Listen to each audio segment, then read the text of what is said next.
Muchachos, bienvenidos a este tercer episodio. Creo que va a ser, la verdad es que no estoy seguro cuál es, que va a estar muy interesante. Vamos a hablar de VIH, SIDA, tratamiento, diagnóstico, etcétera. Es un tema que me han preguntado muchísimo a lo que he estado subiendo en mis redes sociales sobre el PrEP. Me han estado preguntando muchísimo, entonces me parece que les va a gustar mucho, va a estar muy interesante.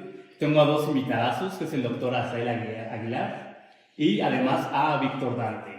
Muchísimas gracias por recibirme. De hecho, estamos aquí en Checos, en Guadalajara, que es una sociedad que ya nos contarán. Es una sociedad que ayuda a pacientes con VIH, con SIDA, si no me equivoco, si no ahorita me cuentan. Y pues nada, muchísimas gracias por recibirme. Gracias por habernos invitado aquí a tu programa. No, está excelente porque aparte, digo, ahora los voy a presentar, voy a decir su preparación que está súper bien, me encantó. Empezando por el doctor Azael, él es médico cirujano por la Universidad Michoacana de San Nicolás de Hidalgo. Además, hiciste un intercambio en el Hospital Moto de Praga, en el departamento de cirugía urológica, ¿cierto? Cierto. Súper.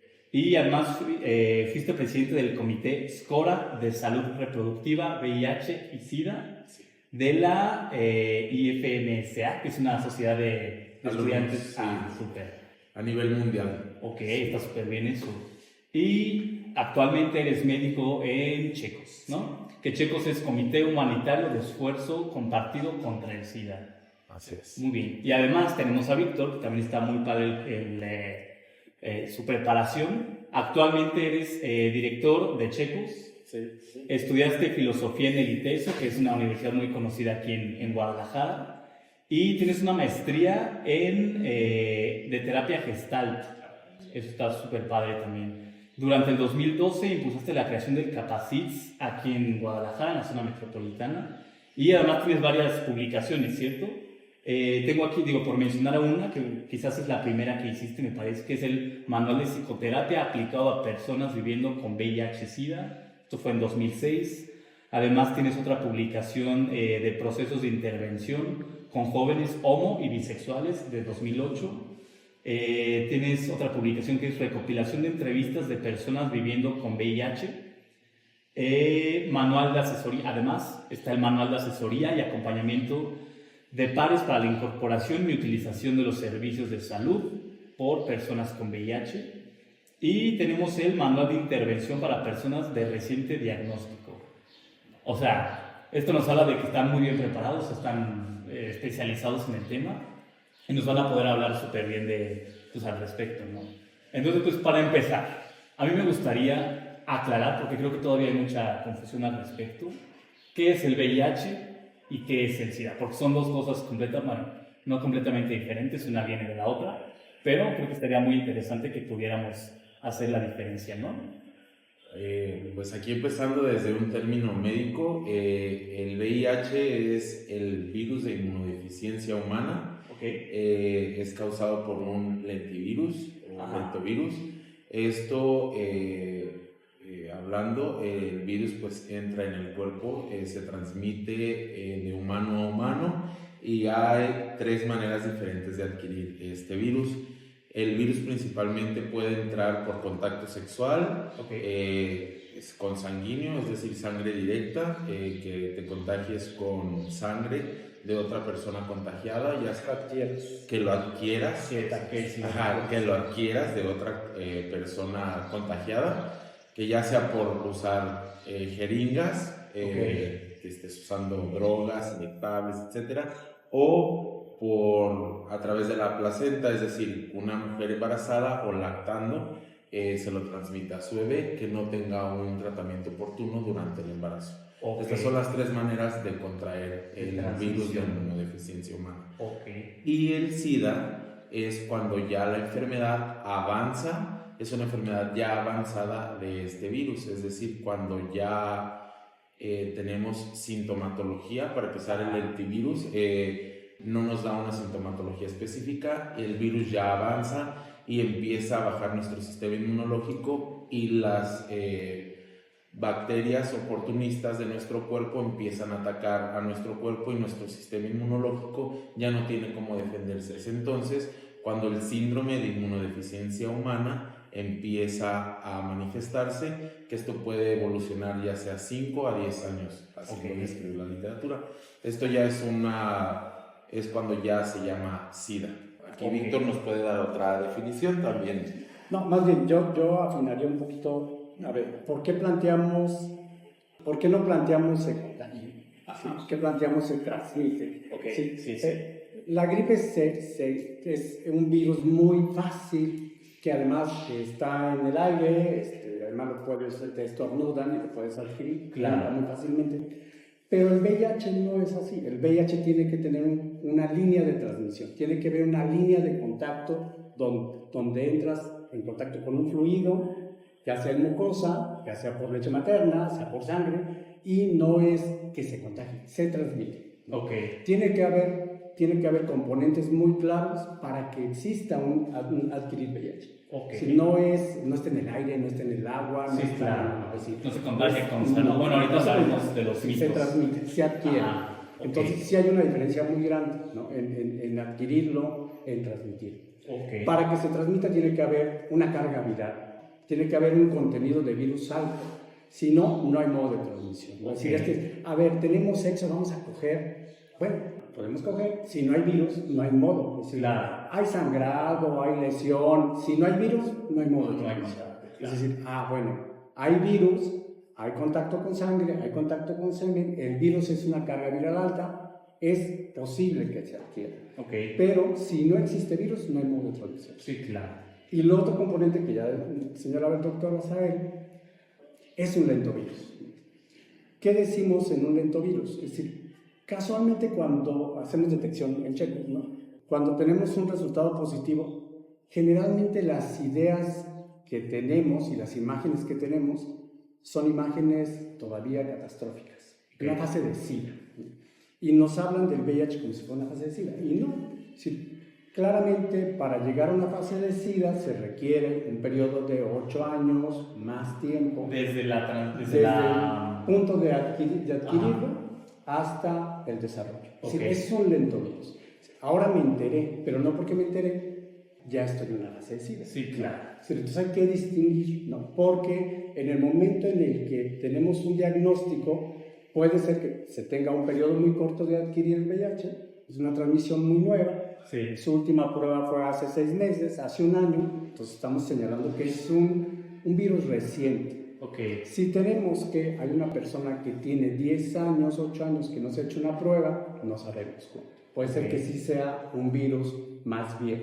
¿Qué hay que distinguir? Que si tenemos un diagnóstico, no hay que entrarle allá en la fase de SIDA, no, tendríamos que ver sintomatologías. Sí, o sea, hay una ventana muy amplia desde la adquisición o desde la transmisión del virus hasta un estado grave, ¿no? Hasta una fase SIDA. Si tenemos un periodo muy largo. Entonces, para aterrizarlo un poco y explicarlo, entonces, el VIH es simplemente el agente, es el virus, y el SIDA ya es un estado avanzado en el que el virus ya se replicó extensamente, ya empezó a generar síntomas, ya está viendo una afectación a la salud. Ya tenemos otras infecciones que llamamos infecciones oportunistas que tienen que ver que el virus avanzó y las defensas bajaron. El sistema inmune está muy abajo, que permite que entren otras infecciones. El cuerpo no tiene la capacidad de defenderse como lo haría una persona sin el VIH. ¿Cierto? Que lo hizo los primeros años, ¿no? Se adquiere el VIH y los primeros 5 años, 3 años, el cuerpo actúa contra ese virus y se defiende. Solamente que llega una fase donde ya no es suficiente el cuerpo, es decir, ya el virus es mucho, entonces ya no se puede defender solito, por eso necesitamos tratamiento. Es decir, el VIH se reproduce mucho más rápido de lo que el cuerpo lo puede atacar. No, yo creo que, más bien, se reproduce lentamente, es decir, no es, por ejemplo, uno de los miedos es una persona olvida una toma de tratamiento y entra en una psicosis porque el médico ha dicho, no dejes de tomar nunca medicamento. Bueno, se me olvidó una toma, se me olvidaron 2 tomas y tengo 3 años en tratamiento. Pues no, que una toma no te afecta. No es grave. No es grave, pero hemos tenido este dato social de la tragedia. Estoy de vacaciones, olvidé mi medicamento, ¿sabes qué? disfruta tus vacaciones, ¿no? Es decir, tu carga viral no va a aumentar por 2 tomas por día. Claro. Bueno, si son 2 tomas cada 8 días, ya es un problema, sí, claro. Sí, pero eventualmente pues no es tan grave, ¿no? Y me imagino que esto viene de esta idea de hace muchos años, donde el SIDA era un mega problemón, ¿no? Digo, ahorita ya hablaremos de eso también, pero quizás haya muchas personas que no lo sepan, pero actualmente el SIDA ya no es, ya nos lo confirmarán, el SIDA ya no es una sentencia de muerte, ¿no? Ok. Yo diría, ¿el SIDA sigue siendo un problemón? Sí. Claro, bueno, sí, por supuesto. Sigue siendo un problemón el SIDA, porque para llegar a una fase de SIDA es porque hay un autodescuido muy grande. Okay. Y ese es un problema, es decir, ya me descuidé, ya no fui a tratamiento, ya abandoné el tratamiento, ya estoy consumiendo sustancias y olvidé. Entonces, el problema es mucho más serio. Sigue siendo un tema serio. Sí, un problema de salud y algo como un psicosocial. Ya sería como algo más englobado. Ok, claro. Pero para finalizar la idea, el VIH es cuando todavía es un recién diagnóstico, el virus ha entrado al cuerpo, y el SIDA es cuando ya tenemos una carga viral alta, un conteo de CD4 menor, es decir, nuestro sistema inmunológico es ya muy bajo, y como lo decía Víctor, existe ya enfermedades oportunistas, claro, que son bacterias que están en nuestro cuerpo habitando pues comúnmente, pero ya nuestro cuerpo no puede defenderse de ellas y ya empiezan a proliferar, claro, y empiezan a afectarnos. Entonces esto ya se le llama SIDA. Ok. Entonces esa es la diferencia entre el VIH y el SIDA. Muy bien. Y ahora, ¿en qué población se presenta más? Digo, ya mencionaban el cómo se transmite, ¿no? Entonces decían por aguja, o sea, es por contacto, ¿no? De fluidos, de mucosas, etc. ¿En qué grupo de la población se presenta más? Bueno, América Latina, yo diría, América Latina tenemos una epidemia concentrada, se le llama una epidemia concentrada, que está en población de hombres que tenemos sexo con hombres principalmente, mujeres trans, es principalmente donde tenemos la mayor prevalencia. En general el país tiene una prevalencia, la última encuesta que fue en el 2011, que la realizó el Instituto Nacional de Salud Pública en 2011. En el 2011, y la prevalencia, sí, es una encuesta ya viejita, ¿no? Sí, pero es la única que tenemos. Sí. Okay. Y la prevalencia es del 17% en hombres que tenemos sexo con hombres. Okay. Y si lo ponemos imagínate, de hombres que tienen sexo con hombres que acuden a sitios de encuentro, a antros, a bares, a saunas. Imagínate que entras a un bar y de cada 100 chavos, 17 tienen VIH. De los que ya saben. Ok, ya. Sí, exacto. Si lo vemos un poco en esa parte gráfica, es decir, entramos a un antro, pues de cada 100, 17 ya conocen su diagnóstico. Okay. 4 de ellos más no conocen su diagnóstico. Okay. ¿Y por qué es más frecuente en la población? En esa población. En esa población, sí. Es debido a esta práctica. Voy a decirlo desde un tema médico. El epitelio o la cavidad vaginal tiene más elasticidad, es decir, tiende más a la penetración, a estar más elástica, es decir, es un orificio que está diseñado para ser penetrado. Está más protegido. Exacto. Entonces, si nosotros, hombres que tenemos sexo con hombres, tenemos relaciones sexuales anales, el recto o el ano tiende más a tener fisuras. Tiende más a fisurarse, tiende más a tener desgarros, tendemos más a tener también otras enfermedades de transmisión sexual no visibles y por lo tanto no atendibles, o sea, no las atendemos adecuadamente, claro, que también por lo tanto ayudan a que el virus del VIH entre más rápido a nuestro sistema inmunológico. Es decir, si una persona que tiene, no sé, sífilis, herpes, tiene relaciones sexuales anales sin condón con una persona que tiene VIH con carga viral alta y eyacula dentro de esta persona, el virus va a entrar más fácilmente a su sistema inmunológico y por lo tanto va a pues, ¿cómo decirlo? Va a facilitar que el virus entre y que todo se lleve para que se contagie. Es decir, la cavidad anal tiene menos elasticidad, por lo menos se fisura más fácil y es más probable que los fluidos entren en contacto con el tejido y con sangre, entonces es más fácil que el virus entre, ¿cierto? ¿Es así? A ver, yo digo, sí, Okay. sí, en eso sí, pero a ver, yo digo, si hay alguien que sabe hacer un buen beso negro, Ajá. pues claramente no. Para los que saben que el beso negro es Bueno, pues, lo que yo diría sexo es, anal, bueno, yo digo, oral anal. Oral. Yo te diría, a ver, ¿sabe estimular? Pues la verdad es que no, porque también el cuerpo es mucho más flexible. Y yo lo que diría es, ¿por qué tenemos una epidemia en hombres que tenemos sexo con hombres y en mujeres trans? Porque el VIH surgió en población más vinculada a trabajo sexual, a turismo sexual, y lo que tuvimos es una epidemia que nace en esta población, principalmente en ese momento usuarios de sustancias, usuarios de drogas inyectadas, en esta población, y la verdad es que políticamente no se ha cuidado esta población. Okay. Sí, yo diría, ¿por qué no tenemos una epidemia en heterosexuales? Porque yo creo que sí hay sexo anal entre heterosexuales. Yo sí tengo amigas que tienen sexo anal, ¿no? Claro. ¿Por qué? Porque en esa población no hay virus, ¿no? Okay. Tenemos una epidemia concentrada en esta población porque no hay políticas públicas que pongan de veras el acento para atender a esta población, que es la población más discriminada, es la población que nos escondemos en el closet, que tenemos miedo de reconocer que somos gays, que no hablamos de sexo, y tenemos sexo a escondidas. ¿Con quién? Con una población que ya tiene VIH. Si tengo yo un hijo heterosexual y un hijo gay, el hijo gay se va a topar de frente con el VIH. O sea, es más probable que no comunique el paciente. No solamente que no comunique, es decir, es mucho, como en esta población existe ya circulando un virus muy alto en la población, yo digo, se va a ir a un cuarto oscuro y por supuesto que se va a topar con el virus. Claro. Es decir, digo, los heterosexuales no, es decir, nosotros no tenemos una prevalencia y hacemos, ¿qué te gusta? 400 pruebas al mes y no tenemos un solo caso de heterosexuales, ni mujeres ni hombres. ¿No? O sea, aquí en Checos hacen un promedio de 400 pruebas al mes. ¿No? Sí, por ahí, yo digo, y de esas pruebas las que tenemos son en hombres gays, en mujeres trans. No tenemos, digo, y si nosotros atendemos a la población, no nos da miedo atender a una población heterosexual porque es muy raro un diagnóstico de una población heterosexual. Es muy raro.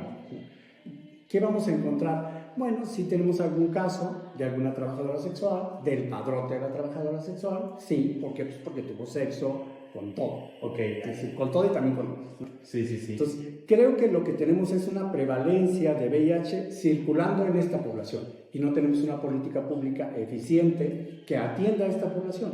¿Por qué tenemos que en países de primer mundo ha disminuido la prevalencia de VIH? Porque hay una política pública que está dando PrEP generalizado, que está atendiendo a tratamiento eficaz a toda la población tempranamente. Eso no tenemos en América Latina. Entonces, ¿qué tenemos? Pues que esta población sigue siendo pues de acceso diferenciado para el servicio público de atención. Claro. ¿Cómo podemos resolverlo? Pues atendiendo. Sí, claro. Atendiendo, poniendo PrEP universal, poniendo PrEP en todos los estados, atendiendo eficazmente a quien se diagnostica, abriendo el diagnóstico para toda la población. Claro. Y ahorita hablaremos de lo que es el PrEP. Entonces, yo lo que diría es eso, no tenemos acceso a pruebas. No tenemos acceso a pruebas, ¿no? Es decir, y luego queremos hacer las pruebas universales a todo mundo. Pues no, las pruebas, sí, todos tienen derecho a pruebas, sí, pero la prevalencia más grande está en hombres que tienen sexo con hombres. Claro. ¿Qué deberíamos?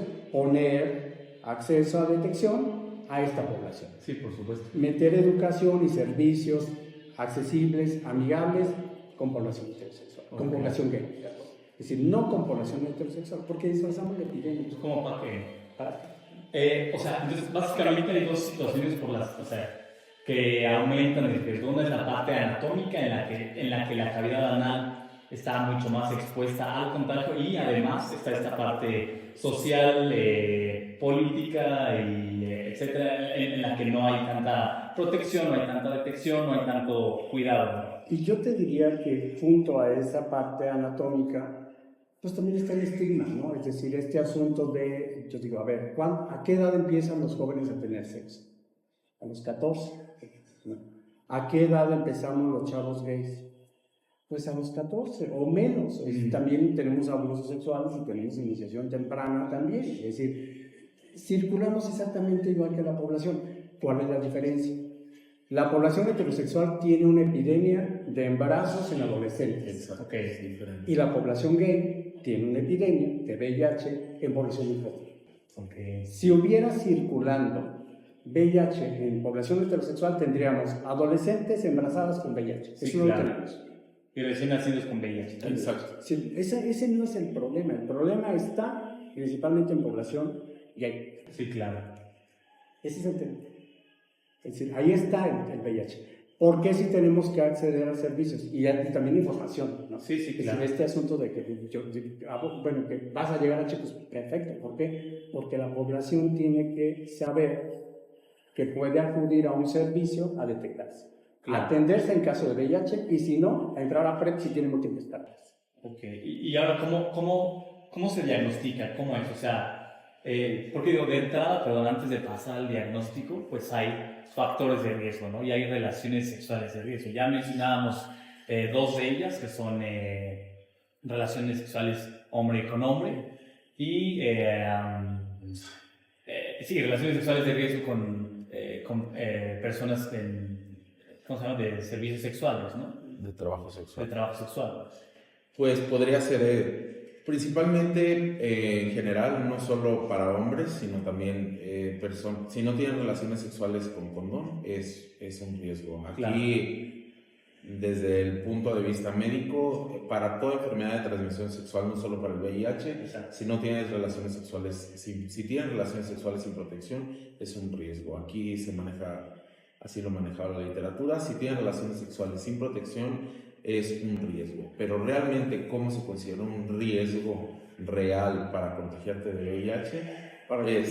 Para contraer VIH es tener una herida, o sea, tener una herida, ya sea en la mucosa, que tengas una herida que sea directa mucosa a mucosa, sí, para poder que el virus entre a tu sistema inmunológico. Claro. Que tengas una enfermedad de transmisión sexual que pueda ayudar. Preexistente. Ajá, o sea, preexistente. Es aumenta decir, el riesgo si ya tienes una infección de transmisión sexual. Sí, puede ser herpes, clamidia, la que tú VPH. quieras, VPH. Okay. Esto ayuda a que también el virus de inmunodeficiencia humana entre a tu sistema inmunológico. Okay. Esto es un riesgo más o un factor más que puede ayudar a que tu sistema inmunológico esté bajo. Claro. Esto también es un riesgo como tal para que adquieras el virus. ¿Dónde está el riesgo? Yo diría.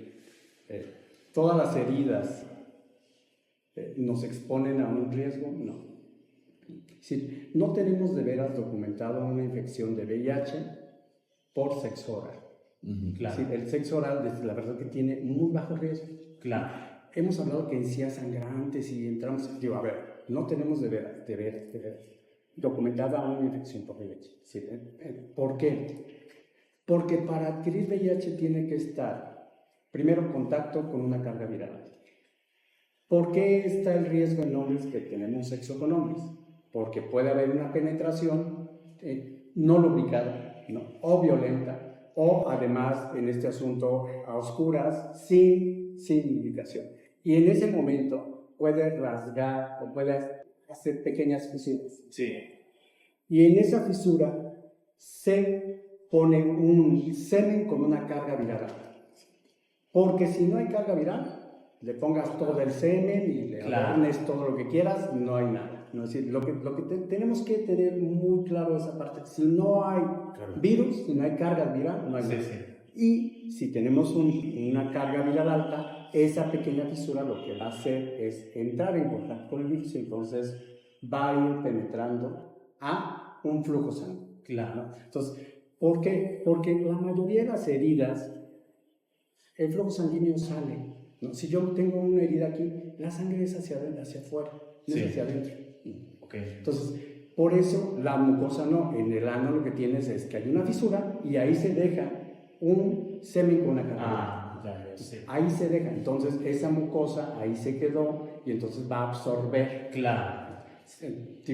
tiene que haber eso. Si no están esos componentes, no hay nada, ¿no? O directamente, como mencionaban, compartir una jeringa. Sí, claro. Y la jeringa tiene, lo primero que va a entrar es esa reserva de sangre que va a entrar al flujo sanguíneo. Claro. Directamente, ¿no? Claro. Entonces, ahí no hay cómo, ¿no? Okay. Sí. Ahí no, es decir, por eso, de veras, el riesgo más grande es en compartir jeringas. Por eso tenemos el incremento de hepatitis C. Okay. Porque lo que se hace es se compartió una jeringa, porque no había más, y va VIH. Ahora, ¿cómo actúa una infección de transmisión sexual? Bueno, sí es cierto que puede haber un chakro de sífilis, que es una herida abierta, y sobre esa herida se deposita una carga viral. Ya. Sí, tiene que haber eso, tiene que haber esos componentes. ¿Por qué decir? ¿Qué nos llega? Nos puede llegar un heterosexual que le hicieron un sexo oral o hasta además cosas bien raras. Es decir, solamente puse aquí un cojincito y me hizo como que sí, y eso viene en una alucine bien raro, ¿no? Okay. Porque entonces alucinan que van a tener VIH, y eso lo encontramos, es frecuente. Okay. Eso se llama culpa. Ya. Se llama otra cosa, eso no es riesgo. Sí, es decir, sí, esa es culpa, esa es un poco de ignorancia, ¿no? O sea, no, es culpa, es decir, ese es un asunto distinto, es decir, vete a confesar, vete a terapeuta, y se te quita, ¿no? Es decir, porque eso pasa, es decir, porque hemos hecho tantos mitos del VIH, sí, que a todo le llamamos riesgo. No todo es riesgo. Claro, hay situaciones específicas. No, es decir, nosotros podemos batear, no, ¿cómo fue? No, pues me hicieron sexo oral, no, nada más le metí la puntita. Claro. Nada más y se la saqué. No, güey. Es decir, eso no. Es decir, se vinieron dentro de ti, te dejaron el semen dentro, te sangraron. Okay. Es como, porque nada más me metieron la puntita y porque nada más le metí la puntita. No, eso no tiene riesgo. De hecho, esto forma parte del diagnóstico, ¿no? Claro. O sea, porque digo, ya que identificamos a las situaciones de riesgo en general, no solo relaciones sexuales, sino situaciones de riesgo, ya una persona podría sospechar de la adquisición del VIH, ¿no? Entonces ya llegan a una institución como Checos y ¿cómo es que reciben al paciente? ¿Qué pasa?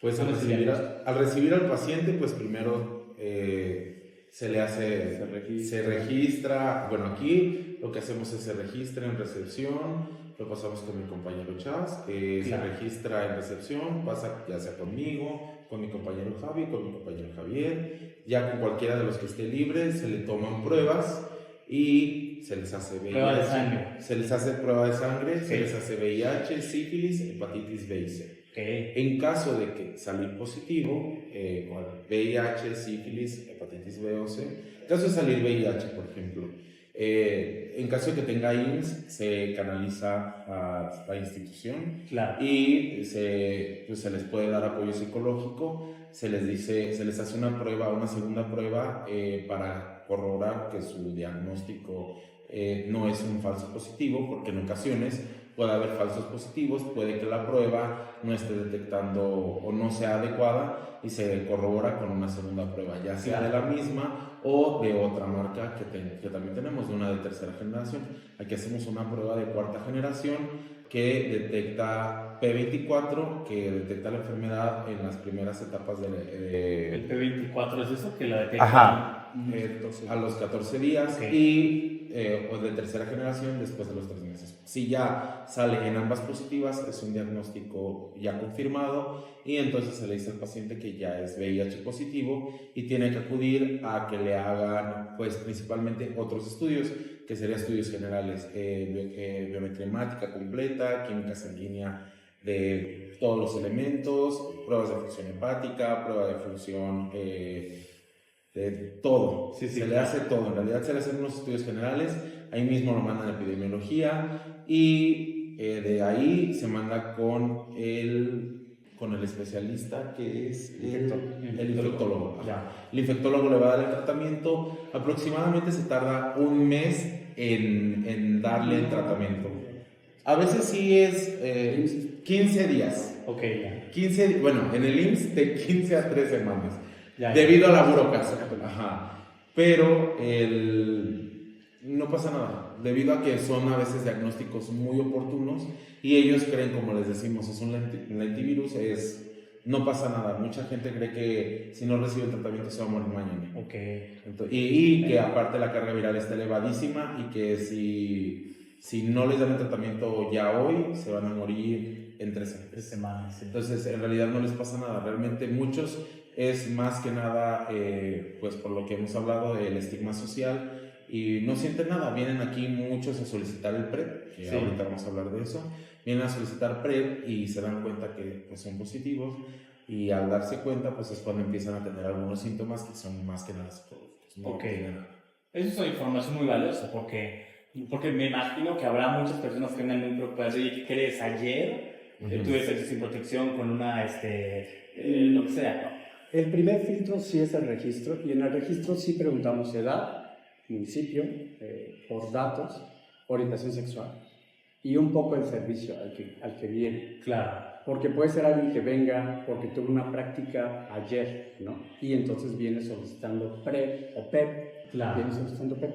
El primer filtro que nos permite... Son medicamentos preventivos, ¿no? El primer filtro lo que nos permite es ubicar población. Claro. ¿Es un chavo gay? Es un chavo heterosexual, es una chica trans, es un trabajador sexual, una trabajadora sexual, drogas, consume sustancias. Entonces, el primer filtro del registro lo que nos permite es ver a quién voy a canalizar. Claro. Lo va a ver el doctor, lo va a ver el promotor, lo va a ver el psicólogo, lo va a ver quién. Entonces, claro. lo que está muy padre porque lo pueden... Claro, porque dice, a ver, es una atención integral. Y es una valoración distinta, ¿no? Claro. Porque entonces tú sabes, viene a una prueba, es un chavo heterosexual, sabes que no trae un alto riesgo. Claro, sí, lo Y bajo, claro. que entonces, a ver, es un chavo que hace trabajo sexual en calle. Sí. ¿No? Si no estamos hablando de eso, en calle. Bueno, tiene un riesgo distinto, consume sustancias, el riesgo es distinto. ¿A quién se lo mandas? Tienes una chica que está reportando que tiene una pareja que se enteró que el novio es positivo. Pues hay que descartar, hay que hacer una entrevista de abordaje para ver de veras qué datos tiene. No es un rumor, sí tienes datos. ¿Por qué es eso? Luego traemos una generalización, y eso es lo que tenemos que desmantelar. Y eso se desmantela en la entrevista. Sí, claro. Es decir, hay que ver el riesgo. Si te llega un chavo y dices, vengo a PrEP, va muy bien. Entonces vamos viendo cuántas parejas sexuales tuviste, cuándo fue tu último riesgo, porque puede ser que vienes a PrEP, pero ayer tuviste tu última práctica sexual. Bueno, no eres candidato a PrEP, eres candidato a PEP. Claro, se vinieron dentro, fue una penetración anal, fuiste pasivo, fuiste activo. Entonces todo eso parece que no, pero la entrevista nos va dando el perfil de riesgo. Claro, entonces, sí. Te va dando el perfil, entonces, a ver, estuvo en una orgía el fin de semana y consumió sustancias. No, pues no hay discusión, dele PrEP. Tiene que darle tratamiento porque viene saliendo de la orgía, todavía viene llenito. Sí. ¿No? Entonces, eso es lo que se hace. Te vienen a solicitar PEP y estuve en una orgía nada más viendo, no, güey, tú no haces. Tú espérate ya que te haga la prueba, pero hay que atender al urgente, ¿no? Claro, sí, al que tiene un riesgo. Al que tiene un riesgo alto. Entonces, por eso, y también podemos ser, y si es verdad, sí somos muy estrictos con el riesgo, porque a todo le hemos llamado riesgo, y no todo es riesgo. Claro, sí, ahora se conoce más y ya, o sea, se puede como... Y ya saben qué decirnos, sí. Entonces ya sabe la población, es que tuve riesgo, a ver cómo fue tu riesgo, porque lo que quieren es traer una ansiedad, hay que desmantelar la ansiedad. Claro. De veras tuviste contacto, se vinieron dentro, hubo sangrado, fueron más, porque sí encontramos violencia en el sexo, entonces lo que tenemos que ver es el riesgo, y dependiendo del riesgo, hacemos una prueba, hacemos qué pruebas, porque también preguntan, hazme todas las pruebas, ¿eres consumidor de sustancias? No, pues que quiero todas las pruebas. Todas, ¿para qué? Claro. Porque para nosotros sí, es decir, una cuota de recuperación no quiere decir que paguen las pruebas. Claro, son recursos que... No tenemos tantas pruebas, claro. En ese sentido. Sí procuramos tenerlas, pero también bueno, a ver, si nunca consumes sustancias, eres heterosexual, tu pareja, no sé qué, solamente fuiste un día ahí, pues ¿para qué te hacen una hepatitis C? Sí. Consumes sustancias, te metes, tus amigos todos consumen sustancias, háganle hepatitis C y hepatitis B, ¿no? Claro. Porque entonces hay que ver cuál es el perfil de población y qué pruebas hay que hacer. Entonces, dependiendo de eso, ese es el abordaje. Claro. Entonces, ¿a qué le llamamos riesgo? Exactamente a sexo sin condón, penetración anal o vaginal sin condón que se viene dentro. Claro. ¿No? Sí. Que tienes contacto con fluidos. Exacto. No hay contacto con fluidos. Siempre uso condón. No hay riesgo. Claro. Está bien que hacemos la prueba, pero no estamos... Si eso es verdad lo que me dices, que siempre usas condón, que nunca te lo quitas, que siempre eres activo, mijito, felicidades, sígale usando condón porque es el mejor modo. Claro. Es que vengo porque quiero quitarme el condón. No, yo no doy permiso de que te quites. El día que te lo quites, ven y te doy premio. Claro. Si no te lo quitas, ¿para qué? Ok. Estás muy seguro. Claro. Entonces, no, porque eso es lo que va a esperar la población. Es que quiero probar. Pues primero pruebe. ¿Qué tal no te gusta? Porque te imaginas, uno se imagina que ya porque estoy en PrEP ya voy a coger todos los días diestra y siniestra. No es cierto. Claro. Todos se hace selección, se elige, vas al antro, ves, vas al cuarto oscuro, ves y no te va bien tampoco. Es decir, esas cosas pasan. Claro. Entonces yo digo, la vida no es un imaginario, la vida es un concreto. Claro. Y sobre el concreto, por supuesto. Muy bien, pues ahora ya que tenemos ya está el diagnóstico, ya mencionábamos que es un virus que tiene un periodo muy amplio, pero un periodo muy largo para que llegue a provocar problemas serios, ¿no? Entonces, ¿cuál es el beneficio del diagnóstico oportuno? Pues el beneficio del diagnóstico oportuno es que no lleguemos a esta etapa de la que hablábamos, del SIDA, como decía Vi, que no lleguemos a las fases de que las bacterias oportunistas, hongos y demás nos ataquen. El diagnóstico oportuno nos permite que tengamos una vida completamente normal y que pues tomemos el medicamento, lleguemos a estar indetectables, detectables igual a no transmisible, que tenemos una vida completamente normal.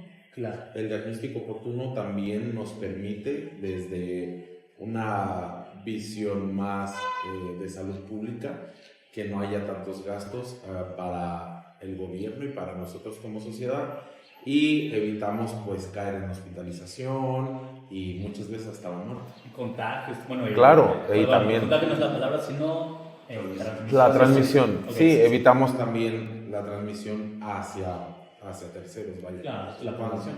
Cuando tenemos un diagnóstico oportuno, cortamos esta línea de transmisión, es decir, evitamos las cargas elevadas de virus y por lo tanto pues evitamos estas líneas de transmisión a múltiples parejas sexuales cuando tenemos esto. Yo creo que la comunidad gay, creo que ha habido, creo que crecimos o ya nos fuimos incorporando a una comunidad donde el decreto social es va a morir de SIDA.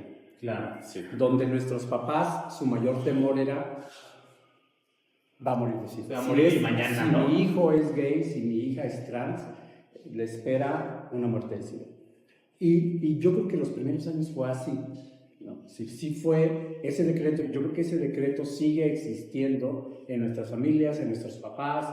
Yo diría, hasta yo te diría, a lo mejor en mi familia, en mis hermanos que tengo sobrinos gays. Yo creo que es uno de esos miedos que nuestros hijos, y yo diría, hasta en este momento, que mis sobrinos, mis hijos, se topen con el SIDA. Claro.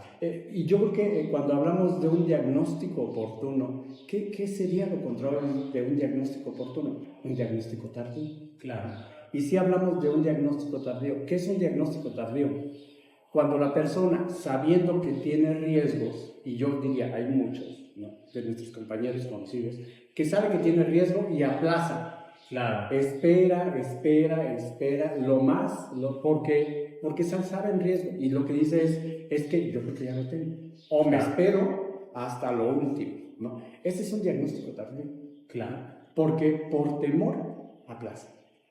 ¿Y qué es lo que vamos a tener? Vamos a tener personas que, sabiendo su riesgo, tienen VIH y no lo atienden, y entonces hablamos de un VIH comunitario. Y lo transmiten porque no se atiende, y no solo, y llegan a un estadio de SIDA. Claro. Cuando llegan a servicios públicos es porque ya traen una complicación seria. Claro. Ese es un diagnóstico tardío. Y también tenemos otra, que en México, en América Latina, le llamamos presentadores tardíos. ¿Quién es un presentador tardío? Presentador tardío. Y un presentador tardío es alguien que ya conoce su diagnóstico, sabe de su diagnóstico y no llegó a servicios. Y se espera y aplaza y aplaza y aplaza y llega a servicios hasta lo último, ya cuando tiene una fase, un deterioro físico, cuando ya no puede caminar, cuando adelgazó mucho, cuando tuvo muchas diarreas, y tú dices, a ver, nos llegan personas, nos llegan mamás con sus hijos, donde el hijo está apenas caminando, ¿no? Y yo decía, güey, pero te vi hace 5 años aquí y te diagnosticaste conmigo. Okay. ¿Qué pasó que no te presentaste? Es decir, ¿qué pasó que no llegaste a servicio? Sí tenemos esos casos. ¿Qué es lo que diríamos? Lo más oportuno es, si yo estoy en riesgo, me atiende. ¿Cuál es el beneficio de atenderse? Atenderse es, me hago una prueba, si salgo positivo, es bien simple. El VIH se controla con una pastilla. Okay.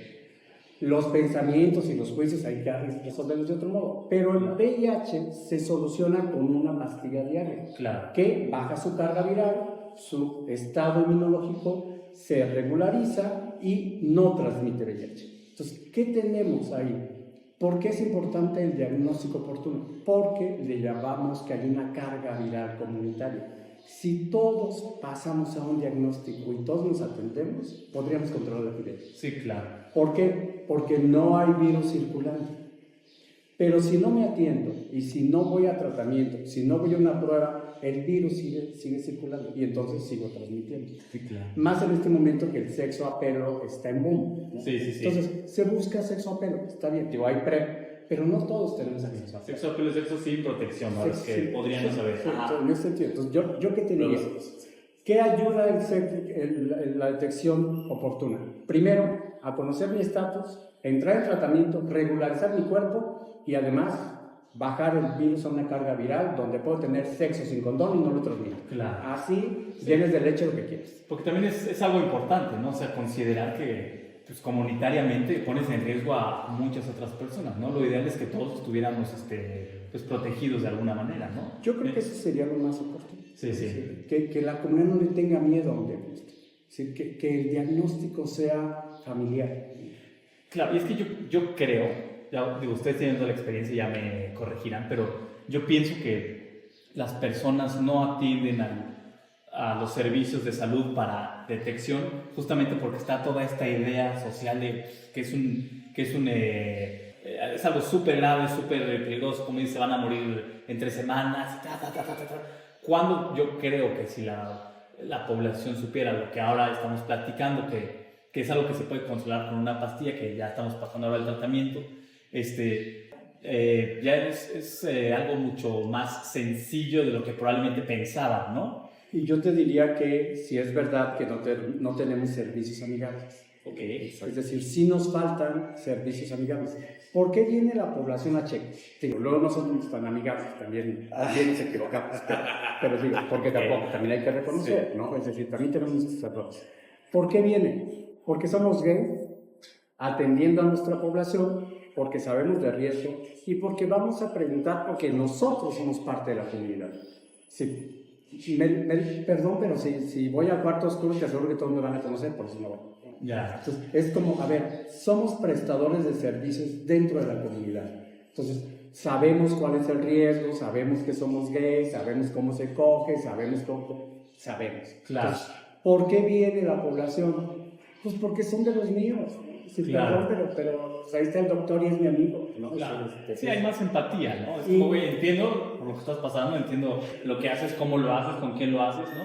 Y en un servicio de salud vas a encontrar a una señora preguntándote que se escandaliza porque ¿cuántas parejas sexuales? No se atreven a preguntar cuántas parejas sexuales tuviste, no se atreve a decir, oye, ¿cómo fue el riesgo? ¿Todo el riesgo? No todo el riesgo, no. Es decir, porque también circula una desinformación pública.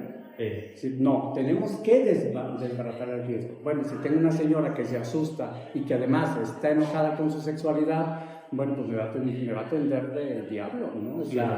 En ese sentido, sí creo que los servicios tienen que permearse donde primero está el sujeto y hay que atender al sujeto. Claro. Creo que esa es la diferencia. Sí, y algo importante, Yo ya se los acaba de comentar, algunos de las personas que ven el video ya lo saben, que yo estudié algo de medicina.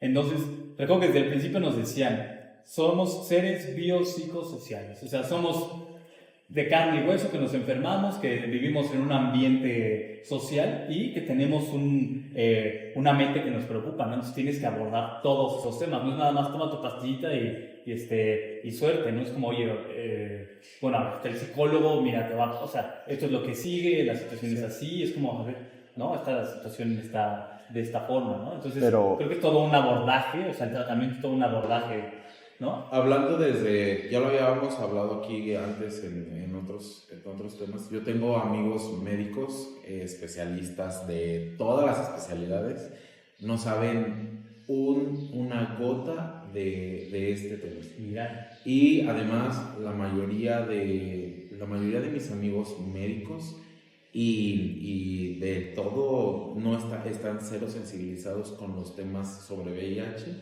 y sobre el tema de la comunidad LGBT. O sea, ellos... ¿Perdón, hablas de médicos homosexuales o heterosexuales o en general? Médicos homosexuales, heterosexuales y en general. Okay. O sea, de esta generación y no se diga de otras generaciones más arriba. O sea, de esta generación, cuando yo les hablo de PrEP, heterosexuales no saben nada. Ellos no saben nada. Sobre VIH, ellos, aunque son médicos, dicen, tienes SIDA. Por ejemplo, es decir, tenemos un amigo que lo diagnosticaron con VIH y oye, ¿ya sabes que tiene SIDA? Y yo, ¿cómo que tiene SIDA? O sea, ya estaba en fase terminal o sea, VIH, pues. Entonces tienen todavía este estigma de decir, oye, tiene VIH y es como un chisme, y es como para mí es decir, oye, tiene diabetes, tiene hipertensión, es un diagnóstico más, pero todavía en este ambiente laboral médico es todavía muy pesado tratar a un paciente con VIH. O sea, incluso en la comunidad médica hay mucha desinformación. En la comunidad médica hay demasiada desinformación y no se diga en las generaciones más arriba. Yo le comentaba a Víctor que yo tuve en la escuela un médico, un epidemiólogo, que nos decía que el VIH se llegaba a transmitir debido a la carga viral tan alta hasta por gotas de saliva. Que si una persona con VIH con carga viral muy alta te escupía y te caía el ojo, te iba a transmitir. Entonces, son cosas muy que tú decías, de verdad, hay cosas que de verdad están... hay cosas que de verdad no... que muchas personas en el ambiente laboral como medicina están muy estigmatizadas. Otro primo que está en el ambiente laboral médico me decía que llegaban niños con VIH y le decían ponte doble cubrebocas, cuando en realidad un cubrebocas no te va, o sea, el VIH, pues cubrebocas no es COVID, o sea, el VIH no es COVID, son cosas que uno a veces no tiene la sensibilidad suficiente, que no te enseñan en la escuela de medicina como para tratar a un paciente que tiene VIH. Yo, por ejemplo, aquí los diagnostico y les doy el diagnóstico, tienes VIH, y hay unas personas que lloran y yo le digo, por ejemplo, yo soy hipertenso, yo le digo, yo soy hipertenso, tomo una pastilla, bueno, en realidad ya tomo hasta 3, tomo 3 pastillas todos los días, le digo, la hipertensión es una enfermedad, bla, bla, bla, que si yo no me tomo la pastilla, tal vez en un momento de mi vida me va a subir tanto la presión que me va a dar un evento cerebrovascular y me voy a morir en la cama. Digo, si tú no te tomas la pastilla 1, 2, 3 días, no te vas a morir. Claro. Le digo, así es de que no seas fatalista, no pasa nada. Claro. No, y se entiende que sean fatalistas porque si no entendemos una situación, pues obviamente te preocupas y vienes con toda esta historia de hace decenas de años que si era un problemón, ¿no? Entonces, pues, creo que lo que estamos haciendo todos aquí es justamente difundir la información para la información correcta. Considero que estamos como en la época de cuando la sífilis mataba. Considero que estamos en esta época de que el VIH, ya no tanto, que el VIH era como el apestado. Ahora ya hay demasiada información que ya poco a poco ha ido disminuyendo. Yo creo que el tema más delicado del VIH es el estigma, ¿no? Lo social. Yo diría como en 2 ámbitos. La autoexclusión, primero, yo diría el tema personal de de autoexclusión y yo diría y la exclusión social, pública en ese lado. Digo, ¿hay un problema? Sí, sí hay un problema. ¿Pasan cosas con un diagnóstico? Yo sí creo que pasan cosas. No es negar que pasan cosas. Es decir, no es negar que hay una carga que tengo que enfrentar, siendo positivo. Tengo un resultado positivo, no pasa nada. Sí, sí pasa. No, sí. Y lo primero que pasa es que tengo que aceptar, primero, mi sexualidad. Sí, lo primero. Es decir, ¿cuál es el primer tema? Sí, ¿cómo le voy a decir a mi mamá? ¿Cómo le voy a decir a mi papá? ¿Quién le voy a decir? El primer tema es eso. Porque decir un diagnóstico es reconocer que tengo sexo con hombres. Entonces, y yo sí creo que, bueno, quien se enfrenta a la verdad y acepta la verdad puede solucionar la vida. Si siempre voy a negar que me gustan los hombres y me voy a esconder al cuarto oscuro en un asunto donde estoy negando una parte mía, ¿cómo enfrento mi salud? No. Sí, claro. Yo te diría, ¿quiénes tenemos en fase SIDA en este momento? Porque la mortalidad en México no ha disminuido tanto. Casi es la misma mortalidad.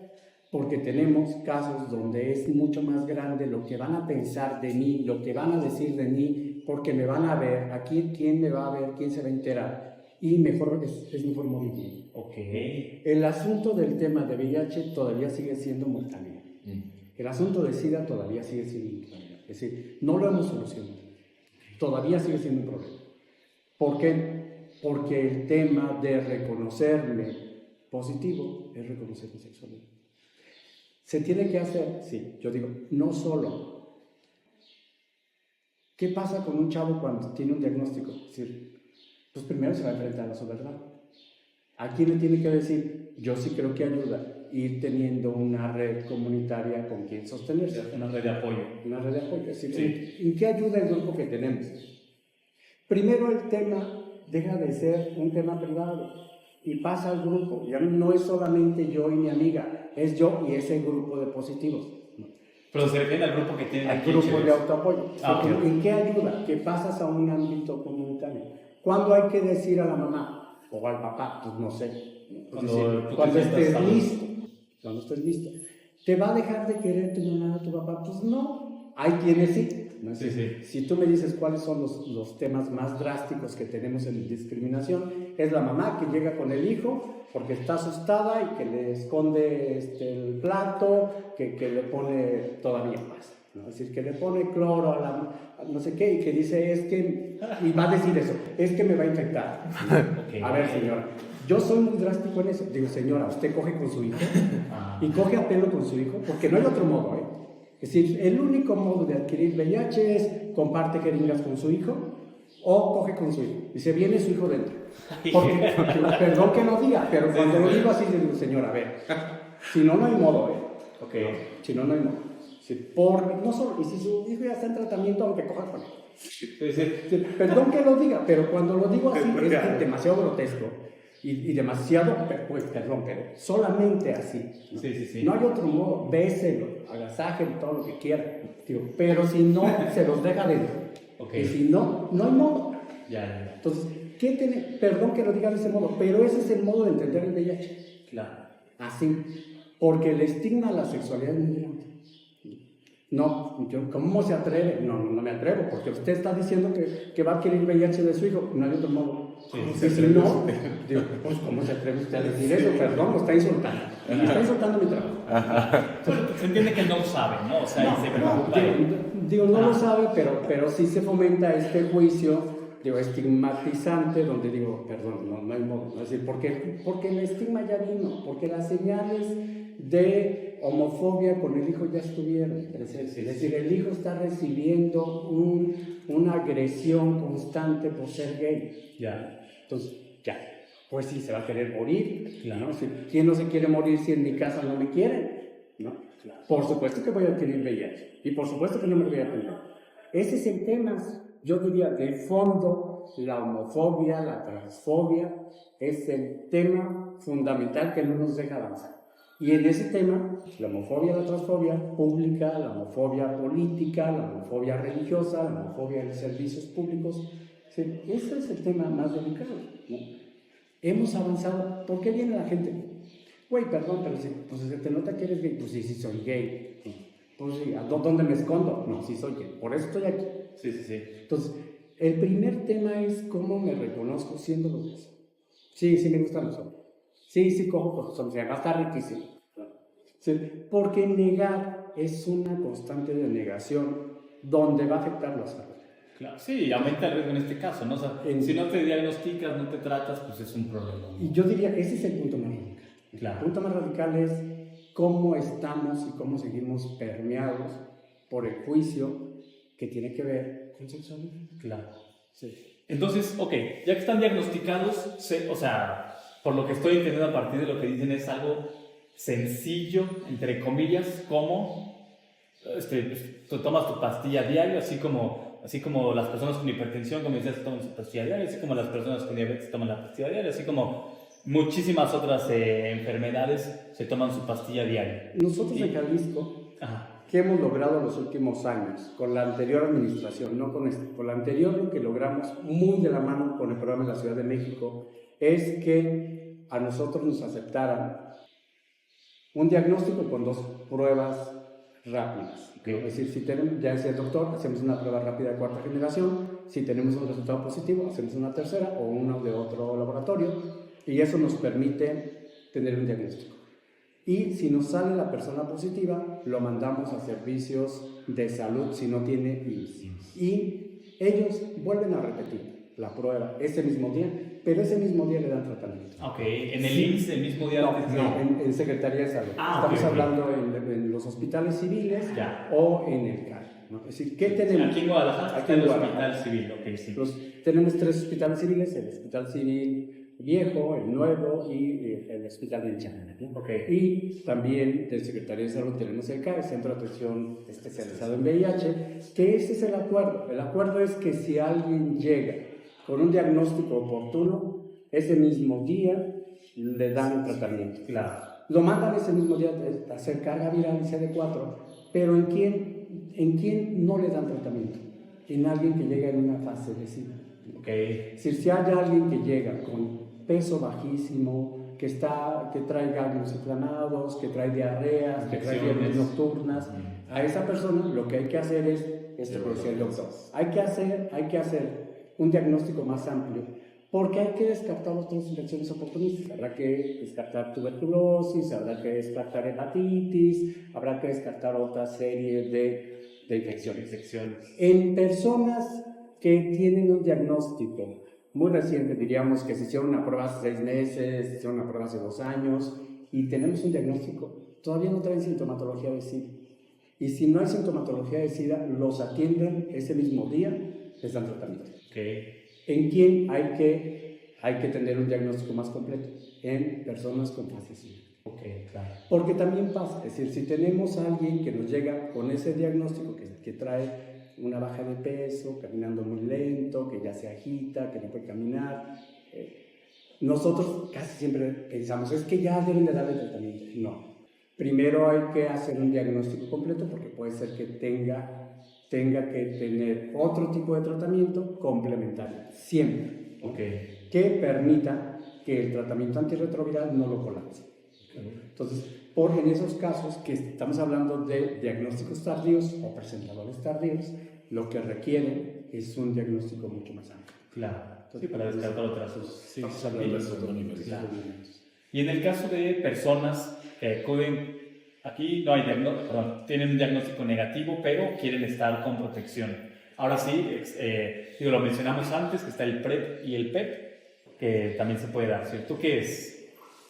Si nos llega una persona que tuvo un riesgo antes de 72 horas y de veras lo valoramos como un riesgo, o sea, en las últimas 72 horas, antes de 72 horas, lo que damos es tratamiento post-exposición. Okay. ¿Qué es un tratamiento? ¿Qué es el PEP? ¿Qué es el PEP? Okay. El tratamiento post-exposición es un cóctel completo que tomaría una persona positiva. Okay. Y se toma durante 28 días.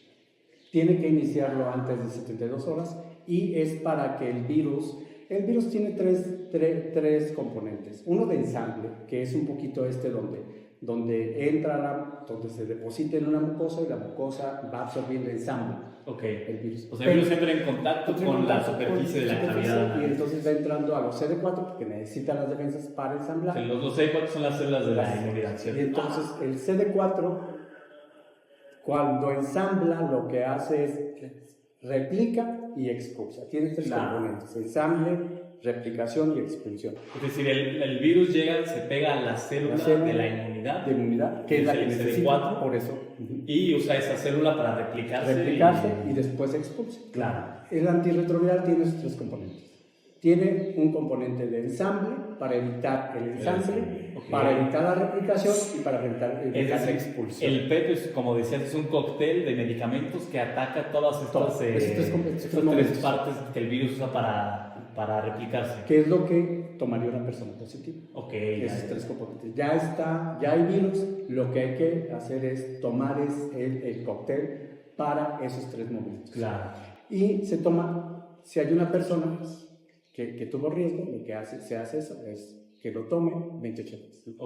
Después de 28 días se vuelve a hacer pruebas para constatar que es negativo. No hemos tenido hasta la fecha un positivo, es decir, de alguien que ha venido a tomar ordenadamente, que viene y hace su diagnóstico, no hemos tenido ningún. O sea, en todos estos años de experiencia que llevan en Checos, no ha habido alguien que tome PEP y regrese y tenga un diagnóstico. Que termina su diagnóstico, porque hay quien viene, lo toman y no vuelve. Y no regresa. Pero bueno, hasta ahorita, o sea, de los que sí han regresado, el 0% han salido positivos. Tenemos todo el PEP es un tratamiento muy eficiente. Muy cuando eficiente. se toma oportunamente. Se toma en 72 horas. Si alguien nos miente, porque alguien puede decir, sí, hace 72 horas, pero no, ya trae un virus de hace, no sé, ¿qué te gusta? 5 días. Bueno, pues no funciona. Porque ya está ensamblado. O sea, lo ideal es que, no lo ideal, tenemos como... Tienen hasta 72 horas. Sí, la honestidad ayuda. Ya, no va a servir de nada si tiene más de 72 horas. Ayuda porque su carga viral baja, pero no es suficiente. Sus pruebas van a salir positivas. Claro, o sea, eventualmente van a necesitar el tratamiento, así que no tiene ningún sentido tomar el PEP para que después salga positivo y tengas que tomar el tratamiento toda la vida, ¿no? Cuando pasen los 28 días, va a empezar otra vez la transcripción y todo lo demás del proceso del virus, porque durante los 28 días el virus no se va a transcribir y hacer todo este proceso que Héctor dijo de replicación. Y terminando los 28 días, pues va a suspender el tratamiento y va a empezar a hacerse otra replicación y la carga viral va a elevarse. O ya tendríamos anticuerpos, ¿no? Y las pruebas detectan anticuerpos. Entonces, lo que estamos viendo es, tendríamos que tener una prueba con un resultado de anticuerpos positivo. Entonces, en 28 días es suficiente.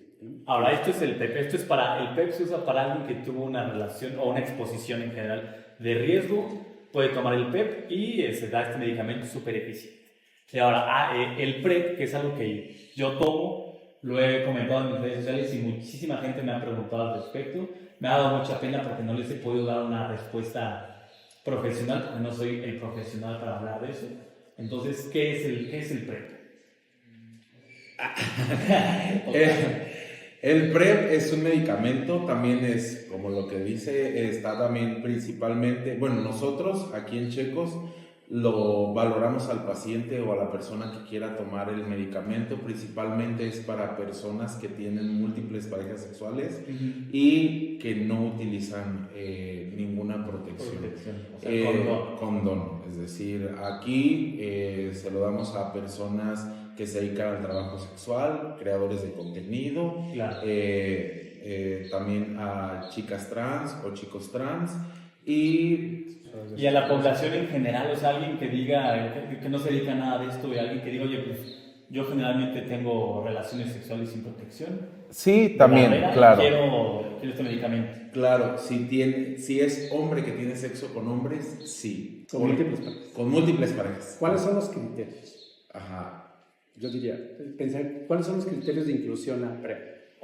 Los criterios para que sí le puedan dar a Primero yo diría, PrEP es un tratamiento, es una parte de un cóctel que tomaría una persona positiva. Es solamente el tratamiento de ensamble, el que evita el ensamble. Es un tratamiento preventivo.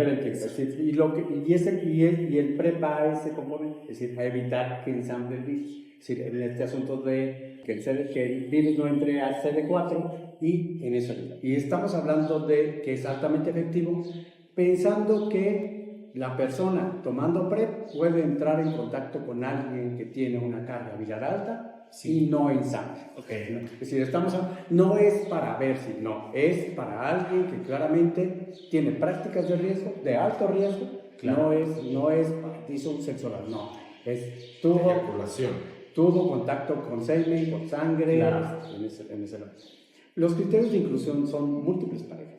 Es decir, no es solamente para población gay, aunque principalmente tenemos población gay, ¿no? Es decir, también porque somos una organización muy focalizada en población de alto riesgo. Claro.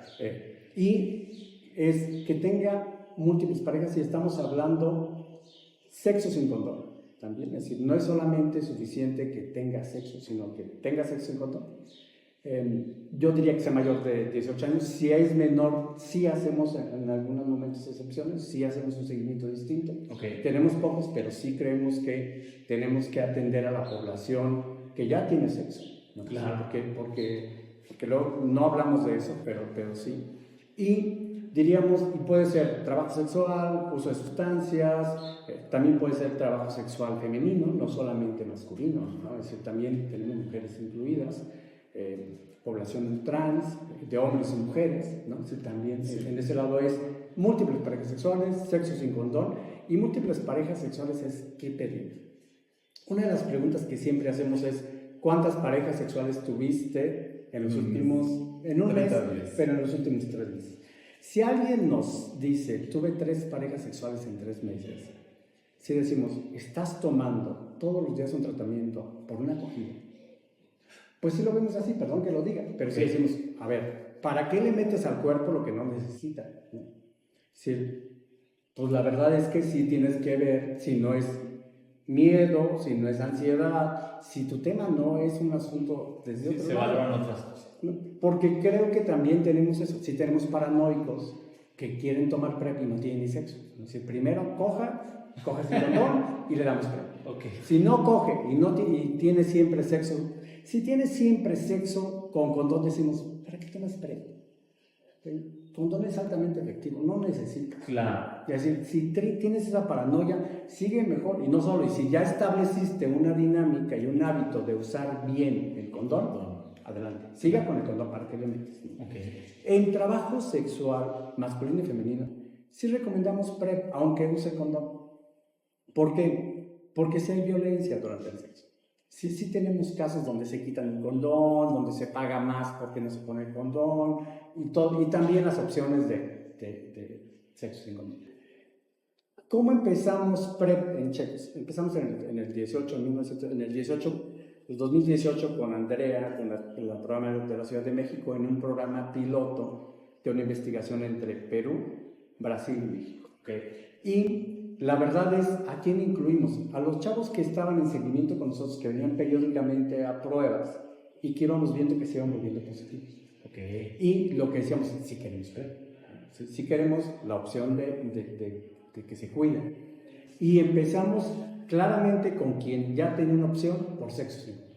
Okay. Nuestra primera opción es, si haces sexo sin condón, vete a PrEP. Y ese ha sido nuestro criterio, la verdad, claro. ¿Por qué? Porque sí tenemos cada vez un crecimiento más grande en sexo sin condón. Y ya había, pero el estigma de no usar condón también es muy grande. Okay. Lo primero que tuvimos es que la comunidad decía, ay, es que eres una puta. Yo decía, pues al Checo las putas son bienvenidas. Es decir, entre más putas, este asunto de quitarle el juicio, ¿no? Uy, perdón, es decir, no sabes. Es decir, como dijo mi abuela, nunca es demasiado. Nunca es demasiado. Pero yo creo que el criterio es ese. Es decir, perdón, si hay un chavo que quiere cuidar su sexualidad, pues adelante. Claro. Entonces, creo que ese fue el punto. Y hemos tenido población de todo. Yo te diría, hay que hablar de qué población es la más difícil, qué poblaciones son las más, tenemos más dificultad en alcanzar, dónde tendríamos que poner el énfasis en PrEP también. Es decir, sí tenemos muchos retos en PrEP. Muchísimos, claro. ¿No? Yo recuerdo un chico muy jovencito que en una sesión que invitamos decía, yo tenía unas ganas de puerquear.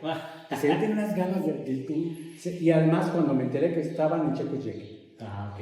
Y la verdad es que me parece que es muy válido. Es decir, este asunto de las fantasías, este asunto del sexo, pues bueno, es mejor que se lo permitan, cuidados, porque todos se lo van a permitir. Sí. Entonces, Sí, digamos, exacto, o sea, de todo nos va a pasar, ¿no? ¿qué te diría en puntos claves de PrEP en Checos? En Checos, yo diría, con nosotros, PrEP es un programa de seguimiento. El asunto de seguimiento no es si quiere o no quiere. Si no puedes entrar a un programa de seguimiento, no eres candidato para nosotros. Exacto. Ok. Sí hay que decirlo. ¿Por qué? Porque nosotros le apostamos a poblaciones negativas en seguimiento. Sí, claro. Porque lo que queremos es que la población siga siendo negativa. Claro. Si no puede, Lo que queremos es prevención, que es lo ideal para todas las no es, enfermedades. hoy se me antojó y mañana no. No. Si puedes, si te comprometes a un programa de seguimiento, vete con nosotros. Claro. Si no puedes con eso y si vas a abandonar, no. Es decir, no nos ayuda. Porque lo que vamos a hacer es darte un mes y después va a estar tu expediente ahí vacío y te vas a presentar, que sí tenemos esos casos, ¿no? Y siempre es una dificultad porque dices, ¿cómo lo bateas? ¿No? Sí, claro. Pero el programa de nosotros es programa de seguimiento a poblaciones negativas. Sí, ese es nuestro criterio. Si no puedes un proceso así, porque al final, si no puedes un proceso así, te vas a volver positivo. Claro. Güey, pues mejor vuélvete ya positivo y ya cola todos los días, cada mes en el hospital. En el IMSS. Tratamiento, en el IMSS o lo que sea. Sí, claramente, si hay una persona que no puede con ese programa, se nos va a volver positivo. Claro. Entonces, ¿para qué le damos PrEP? ¿No? Sí, que son recursos destinados a algo que no claro. Entonces, va a funcionar. sí, para evitar 2 meses, 2 años. Sí, pero si estás abandonando, ¿qué es lo que tenemos? Es decir, sí tenemos diagnósticos positivos en quien abandonó. Ok. Sí. Se presenta al mes. ¿Y qué hiciste? Pues lo tomé bajo demanda, de veras. ¿Y por qué me sales positivo? Claro. Es decir, ¿en quién tenemos los resultados positivos de PrEP? En quien abandona y no se presenta un programa de seguimiento. Por eso para nosotros es muy claro, es un programa de seguimiento a población negativa para mantenerla negativa. Creo que esa es la discusión nuestra. Claro. Digo, la hemos hecho muy propia, ¿no? Y nuestros y van a decir, sí, son bien mamones, sí, son mamones. No, pero pues, porque ese es el criterio. claro, no, y se entiende y está bien, ¿no? Digo, porque yo creo que también sí tenemos población, sí tenemos divas, pues, es decir, hay un desfile de todo, y qué bueno, es decir, sí, qué bueno, ¿no? Es decir, sí tenemos chavos que son demasiado complejos, demasiado exigentes. Güey, pero somos un programa comunitario, tampoco quisiéramos tener muchas más herramientas, no las tenemos y con esto hemos logrado mucho. Claro. Y esa es la apuesta, ¿no? Si la apuesta es cómo quitamos este decreto de por ser gay vas a llegar a SIDA. Ese es el tema. Sí, claro. Tumbar el decreto. O sea, hay varias cosas ahí que tratar. Ahí sí. Y ahora, ya que, o sea, la pregunta específica es, ¿cómo vive una persona que es VIH positivo? Porque también hay muchos estigmas al respecto. ¿Cómo vive una persona con VIH positivo? Yo tengo amigos, familiares, gente muy cercana. Lo he visto al principio cuando yo viví el diagnóstico de estas personas y al principio lo sufrieron. Hay personas que tengo cercanas que todavía lo interiorizan y como dice Víctor, que se autocastiga. Una de ellas principalmente se autocastiga y ya lo acepta, pero él todavía no siente culpa, como cree que no lo van a aceptar, como cree que no va a avanzar. Es algo hay otros que no. Creo que esto es más generacional. Lo he visto, gente de 25 años para abajo tengo VIH, me tomo una pastilla, no pasa nada. Gente de 30, de 28 para arriba me voy a morir. Tengo VIH, me voy a morir. Y tal vez, ¿qué va a pasar cuando tenga 60 y esté viejo y tenga sarcoma de Kaposi? Y yo, güey, pero es que vas a llegar no voy a llegar a los 60 y no me vas a cuidar. Y yo, güey, pero ya estás viendo a él que tiene 24 y también tiene VIH y güey, él vive la vida en su máximo y es algo como súper raro ver estas dos generaciones que que uno es como, no tengo nada y, ay, no pasa nada, me tomo una pastilla y cojo a pelo y hago lo que quiera, y el otro es, no mames, yo tengo que ir con condón porque me voy a contagiar de otra cosa y aparte con VIH, ay, no, qué horror. Y yo, güey. Yo digo, a ver, una persona cuando tiene un diagnóstico, pues deja de estar azotándose porque va a adquirir VIH, ya lo tienes, ¿qué quieres? ¿No? Es decir, ¿qué sigue? Pues para adelante, ¿no? Claro. O para atrás, como quieras, ¿no? Entonces, yo lo que digo es, ¿qué es? Es atender y resolver. Okay. Pero si siempre estás pensando en atender y resolver, nunca atiendes y nunca resuelves. ¿Qué quieres si ya tienes un diagnóstico? Pues tomar medicamentos y seguir. Claro. Y además, por lo que entiendo, por lo que han dicho, ya me corregirán si no es así, pero por lo que entiendo, ya una vez que estás con el medicamento, ya que estás tomando el tratamiento, no cambia absolutamente nada en tu vida más que estar tomando tu medicamento diario, así como yo tomo mi PrEP diario. Sí. Así igual alguien VIH positivo tomaría su medicamento diario y ya. Yo creo que sí cambia el tema personal de cómo vas a lidiar con un estigma. ¿No? Es decir, en ese sentido, es decir, ¿qué cambia? Que tienes que reconciliar, que tienes que perdonarte, que tienes que decir sí soy gay, sí soy maricón, sí me gustan los hombres, sí, ¿no? Es decir, creo que tienes que conciliar lo que no has conciliado. Claro. Bueno, puede ser eso, porque quizás, o sea, biológicamente, o en cuestión de salud, alguien podría estar tranquilo, o sea, he escuchado a varias personas decir, puedes vivir una vida tan normal, voy a poner entre comillas, o sea, como cualquier otra, ¿cierto? Es así, o sea, en términos biológicamente y médicamente. Sí, no hay problema. Médicamente puede avanzar. Sí. También hay otras repercusiones. O sea, se supone que sí. Médicamente se supone que el medicamento puede causar afecciones renales, principalmente, y pues puede causar obesidad. O sea, si hay complicaciones a largo plazo. Sí, a largo plazo. Un uso crónico, como un uso a largo plazo. Como cualquier enfermedad crónica. Sí, como cualquier enfermedad crónica puede causar principalmente afecciones renales y distribución de la grasa corporal del centro. Yo creo que no hemos hablado, creo que no hemos hablado de veras de los problemas más serios, que tienen que ver con el sistema óseo, ¿no? Con el sistema óseo. Sí, hay fracturas. Es decir, en ese sentido, creo que hay otros temas donde tampoco el médico pone el tema. Yo creo que los investigadores ya están en esos temas. ¿Y esto es por el medicamento o por el medicamento? Okay. No, es decir, sí tiene un desgaste. Es decir, si hay complicaciones por el uso crónico del medicamento. Yo lo que digo es que lo que sí es que sí nos permite un asunto saludable, muy bien, estable, mucho más seguro que otras enfermedades. Sí, claro. Pero no quiere decir que, digamos, que estás al 100. No, más bien no es que esté al 100, sí podemos estar al 100. Yo lo que digo es que lo que hay que hacer es un seguimiento responsable. Exacto. Lo que te pide es eso. Yo que te diría es, el VIH lo que te pide es eso, lo que deberías de haber hecho antes, ¿no? Un seguimiento responsable, bueno, usar condón, usar PrEP, responsablemente. Claro. ¿Qué es lo que te pide? Pues ordenar lo que no ordenaste. Sí, es decir, qué bueno que PrEP ordena previamente. En este momento lo que decimos es, ¿qué te pide un diagnóstico positivo? Un orden. Claro. Y se podría decir que alguien con VIH positivo, que ya está tomando su medicamento, requiere el mismo autocuidado que una persona con diabetes, que una persona con hipertensión, o sea... un seguimiento, o sí. Digo, o sea, me refiero a, no va a ser una persona que si se diagnosticó a los 30 años, a los 10 ya murió. O sea, es alguien que puede tener una esperanza de vida como el resto de la población. Muy claro.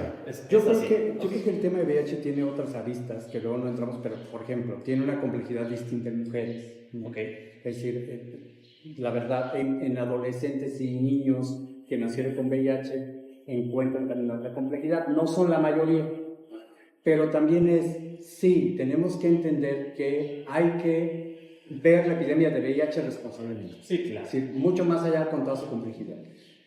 Sí permite en este momento la ciencia avanzar y hay tratamientos muy nuevos que ya tendrán tratamientos de depósito que también tendrán su complejidad. Entonces, ¿qué diría? Creo que no es para descartar que tenemos varias cosas a nivel comunitario que resolver. El asunto del estigma, el asunto de la homofobia, sí, claro. Ese es un tema por resolver, ¿no? El asunto de desbaratar la sexualidad y reconocerla es un tema que hay que resolver. Y ese es un reto personal que todos tenemos que resolver. Es decir, todos tenemos que resolver qué onda con la sexualidad. Claro. En ese lado. Y yo sí creo, el otro es cómo hacer un seguimiento responsable en poblaciones positivas. Okay. En ese sentido, porque no es, ay, sí, tienes una calidad, sí, hay mucha calidad, pero es muy temprano en este momento. Es decir, es una infección muy nueva. Ya. Tenemos, es decir, o sea, es muy temprano para la ciencia. para la Sí. ciencia. Y hemos avanzado mucho también. Es Ya. decir, sí hay que reconocer que mira, estamos en PrEP. Sí, claro. Entonces, es señal de que hemos avanzado y podemos avanzar más. Sí, claro. Y así ya vamos, afortunadamente, ¿no? Ojalá fuéramos más rápido, pero bueno. Se está haciendo lo que se puede con los recursos que se tienen. Sí. Ok. Y digo, me queda muy claro que, o sea, digo, sí, ya que quedó claro que puede tener la misma calidad de vida que otra persona y la misma esperanza de vida, es decir, vivir los mismos años que otra persona, pues claro que también es esta parte en la que tanto mencionabas que era oye, pues sí, o sea, ya lo tienes, ahora tienes que entrar a tu cabeza y sentirte tranquilo al respecto, ¿no? Trabajar contigo mismo. Yo, ¿qué te diría cuál es el mayor reto de una persona positiva? Entender que está vivo. Está vivo, ajá. Es decir, lo primero que tienes que asumir es, güey, perdón, estás vivo, ¿eh? Es decir, no está, ni te vivas antes como muerto, ¿eh? Ni es una sentencia de muerte, ¿no? Ni te azotes, es decir, porque te puedes morir de otra cosa. Sí, es claro. decir, o no solo, ves morir a la gente que quieres de otra cosa. Sí, Güey, claro. perdón, si estás despidiendo a otros. Es decir, o tomas la vida y le entras a la vida, y además no chicatear la vida. Claro. O te atoras en qué, ¿no? Porque al final yo te diría que el VIH lo que viene es a evidenciar los temas no resueltos de la persona. Ok. Y hay quien no puede con sus temas, ¿no? Es decir, en ese sentido, es decir, hay quien no puede con sus propios temas. Claro. Sí, también es importante el manejo psicológico, ¿no? Sí, y yo diría, ¿cuáles son los temas? Bueno, pues no necesitas tener VIH para no poder con tus temas, ¿no? Ahí Claro. vamos a encontrar gente que no puede con sus temas naturalmente. Es decir, en ese sentido, si tenemos muchos amigos, muchos conocidos, su tema no es VIH, su tema es su vida. Sí, bueno, es VIH más otras cosas, ¿no? Entonces, Okay. yo lo que te diría es, lo que permite el VIH es entender que su tema no es ni el VIH, se resuelve con una pastillita. Tiene que resolver sus temas. Hay mucha gente que cree, por ejemplo, que yo he visto aquí en consulta, que cree que no lo van a querer o no va a tener pareja por tener VIH. Y yo les digo, y también tengo conocidos que creen eso, y yo les digo, yo conozco muchas parejas serodiscordantes que veo en consulta, que el paciente es positivo y su pareja no es positiva. Digo, aquí no es el VIH, o sea, hay muchas personas que te van a querer. Creo que aquí, le digo, ¿cuánto tiempo tienes soltero? No, pues muchos años. Le digo, creo que el problema no es ese, el problema podría ser la única. Ajá, es lo que dice Víctor. Aquí el problema no es el VIH, el problema es la persona. Realmente no es que tenga VIH, sí, el problema es la persona. Entonces hay muchos problemas psicológicos que se pueden exacerbar por el tema del VIH. Ok. Bueno, ahora ya hablamos de todo esto de VIH, SIDA, y algo que me interesa mucho es hablar de Checos. ¿Qué es Checos? ¿Cómo inició? ¿Cuál es la historia de Checos? Porque es una, no sé si llamarlo institución, asociación, es muy importante que ayuda a muchas personas aquí en Guadalajara, ¿cierto? Entonces, ¿qué es Checos? ¿Cómo inició? Checos, lo abreviamos como Checos, pero es Comité Humanitario de Esfuerzo Compartido contra el SIDA. Okay. Se fundó legalmente el 10 de marzo de 1989.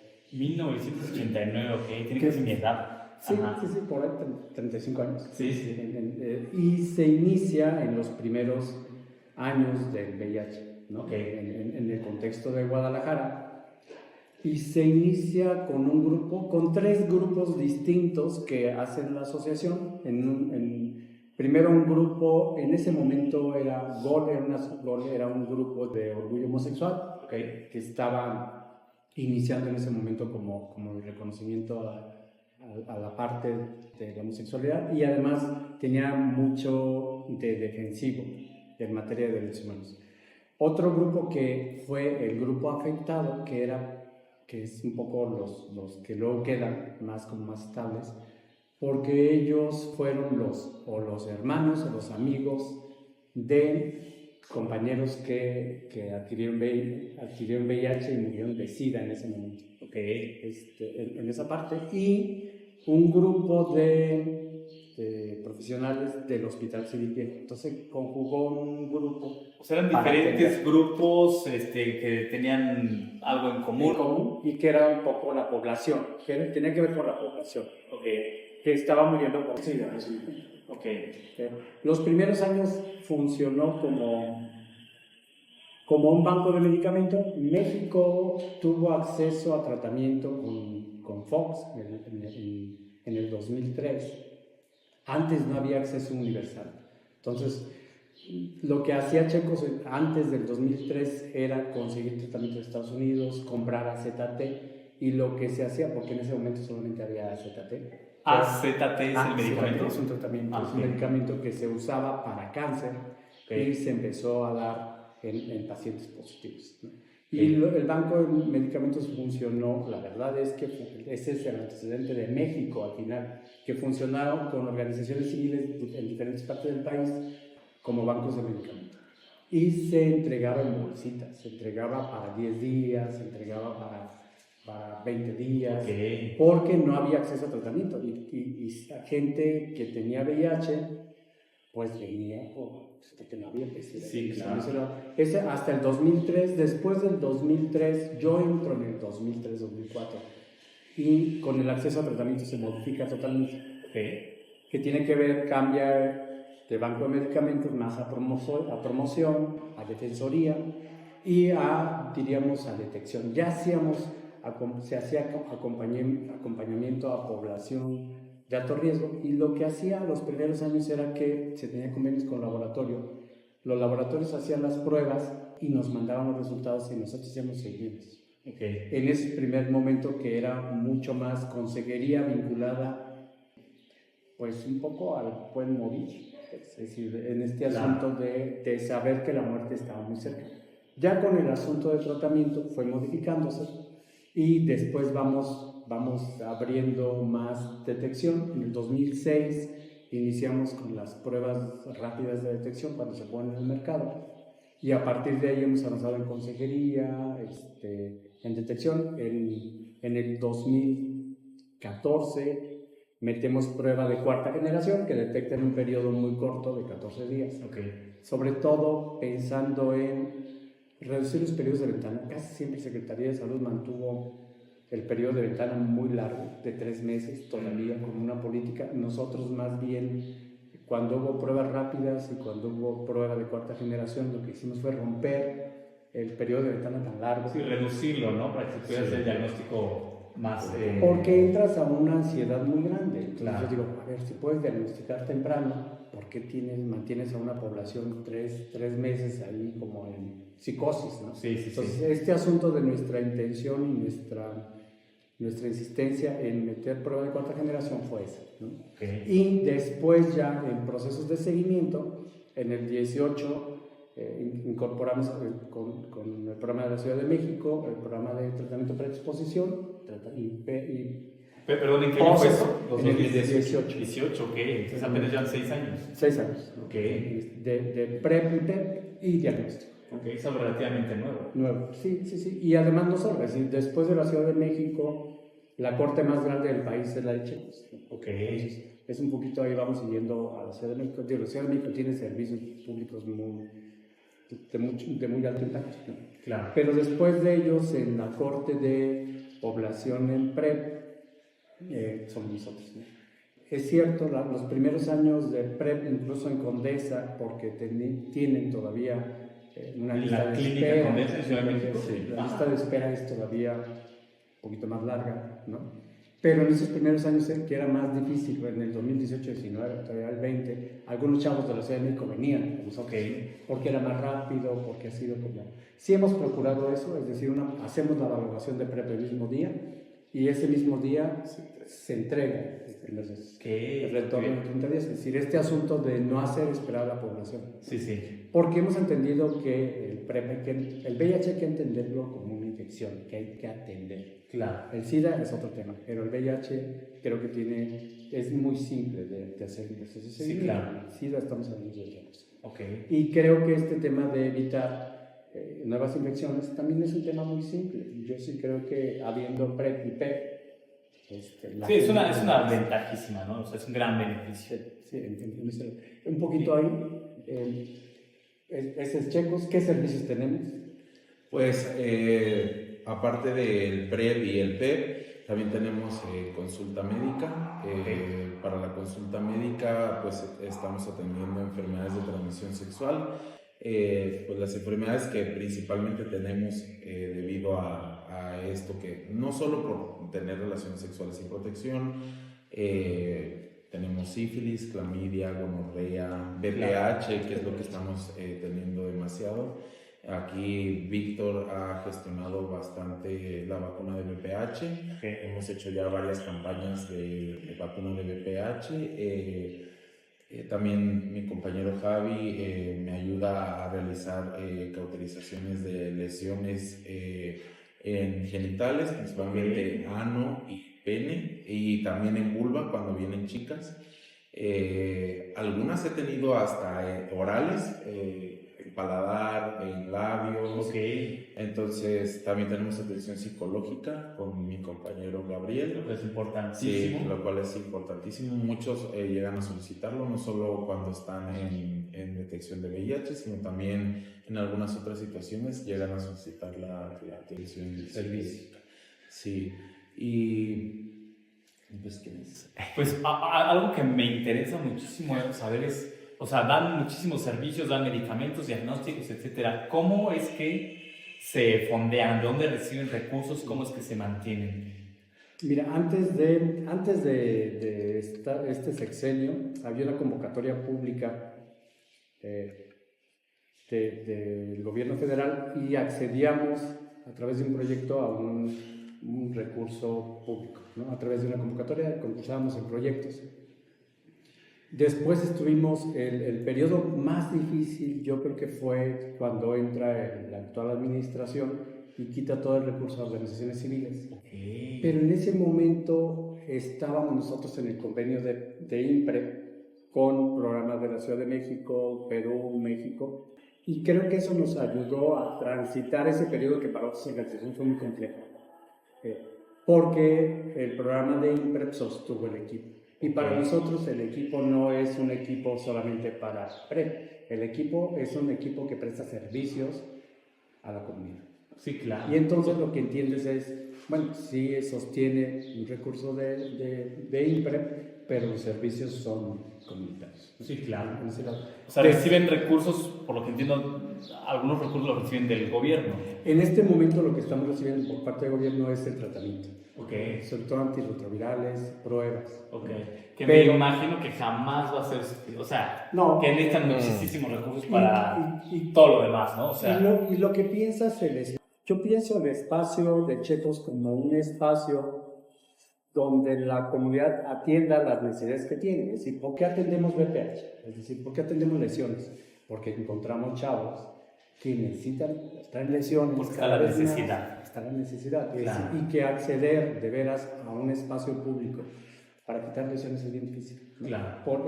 Vas pensando en el servicio. En este momento lo que yo, los últimos, ¿qué te diría? 3 años, 2 años, ha sido por el sostenimiento comunitario. Es decir, las cuotas de recuperación es lo que nos ha permitido sostener al equipo operativo. Claro. El asunto de luz, agua, servicios, papelería, ha sido a través de las cuotas de recuperación de los pacientes. De los usuarios. Es decir, no podríamos prestar un servicio sin la solidaridad comunitaria. Yo eso me costó muchísimo entenderlo, porque yo le apostaba mucho a los servicios universales y les sigo apostando gratuitos. Claro. Pero literal, es decir, no, y por dos temas muy delicados. Porque creo que un servicio de veras alcanza a saber la calidad del servicio si los más pobres son atendidos. Entonces sí cambia totalmente. Es decir, cuando hay una diferenciación en el que tiene recurso y el que no, es muy doloroso eso, ¿no? Entonces sí es que la comunidad más pobre siempre es muy rezagada. Y yo me resistía muchísimo a las cuotas, pero también llegó un momento donde yo sé, no otro modo de sostener, que es a través de las cuotas de recuperación, pero también yo sé en este momento que sin la solidaridad comunitaria no es posible sostener el proyecto, ¿no? En ese lado, Yo creo que todavía tenemos que realizar más, porque yo creo que hay poblaciones que no pueden poner una cuota, o no podrían, o no llegan porque no tienen una cuota, que deberíamos de establecer un mecanismo distinto también. ¿Quién diría, por ejemplo, estudiantes, jóvenes estudiantes, que ya tienen sexo, que ya tienen riesgo, que yo creo que ellos deberíamos de ver un modo, porque son los que más tenemos, o los más jóvenes, ¿no? que a lo mejor tienen otros trabajos mucho más, digamos, más complejos que tienen que sostener o aportar en la casa. Porque luego no se ve esto, pero al final sí tenemos población, ¿no? Por la población gay es población de todos los niveles. Claro. Y creo que ese tema todavía es un tema en cuestión, ¿no? Porque sí creo que deberíamos de abrir programas, yo insistiré, yo creo que este año tenemos que abrir programas para jóvenes, que es la población donde más VIH hay, y yo diría donde los casos nos salen positivos y donde tenemos menos usuarios de PrEP. Claro, sí. Lo ideal, por supuesto, es irse a atacar directamente donde más riesgo hay, donde más se presenta, etc. Y yo creo que también es cierto que atendemos una población que tiene alto nivel de educación, mayores recursos, por eso puede venir, ¿no? en esa parte. Pero sí hay otro tema que tenemos que permear esa población. Y otra población que es muy difícil de por sí es población trans.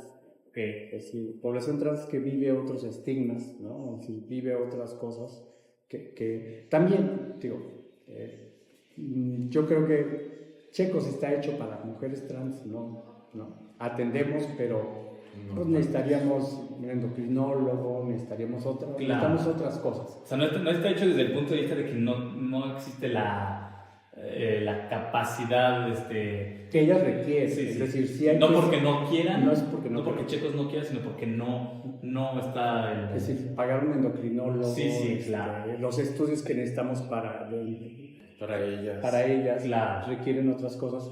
No es que no lo veamos, es que no nos da el recurso y no alcanzamos de veras a sostener esa parte. No negamos los servicios, igual, en ese sentido las incluimos en PrEP como con esos criterios, pero creo que la necesidad es mucho más amplia. Creo que el asunto de hormonización es un tema que tiene que estar muy de cerca con ellas, porque es el tema principal. Claro. Y yo creo que ese sí es un reto, ¿no? Es decir, es un reto para las instancias públicas, pero también para nosotros, ¿no? Claro. En ese tema. Creo que nos hemos sostenido así. Yo sí agradezco a la parte comunitaria porque es lo que nos ha permitido sostener, ¿no?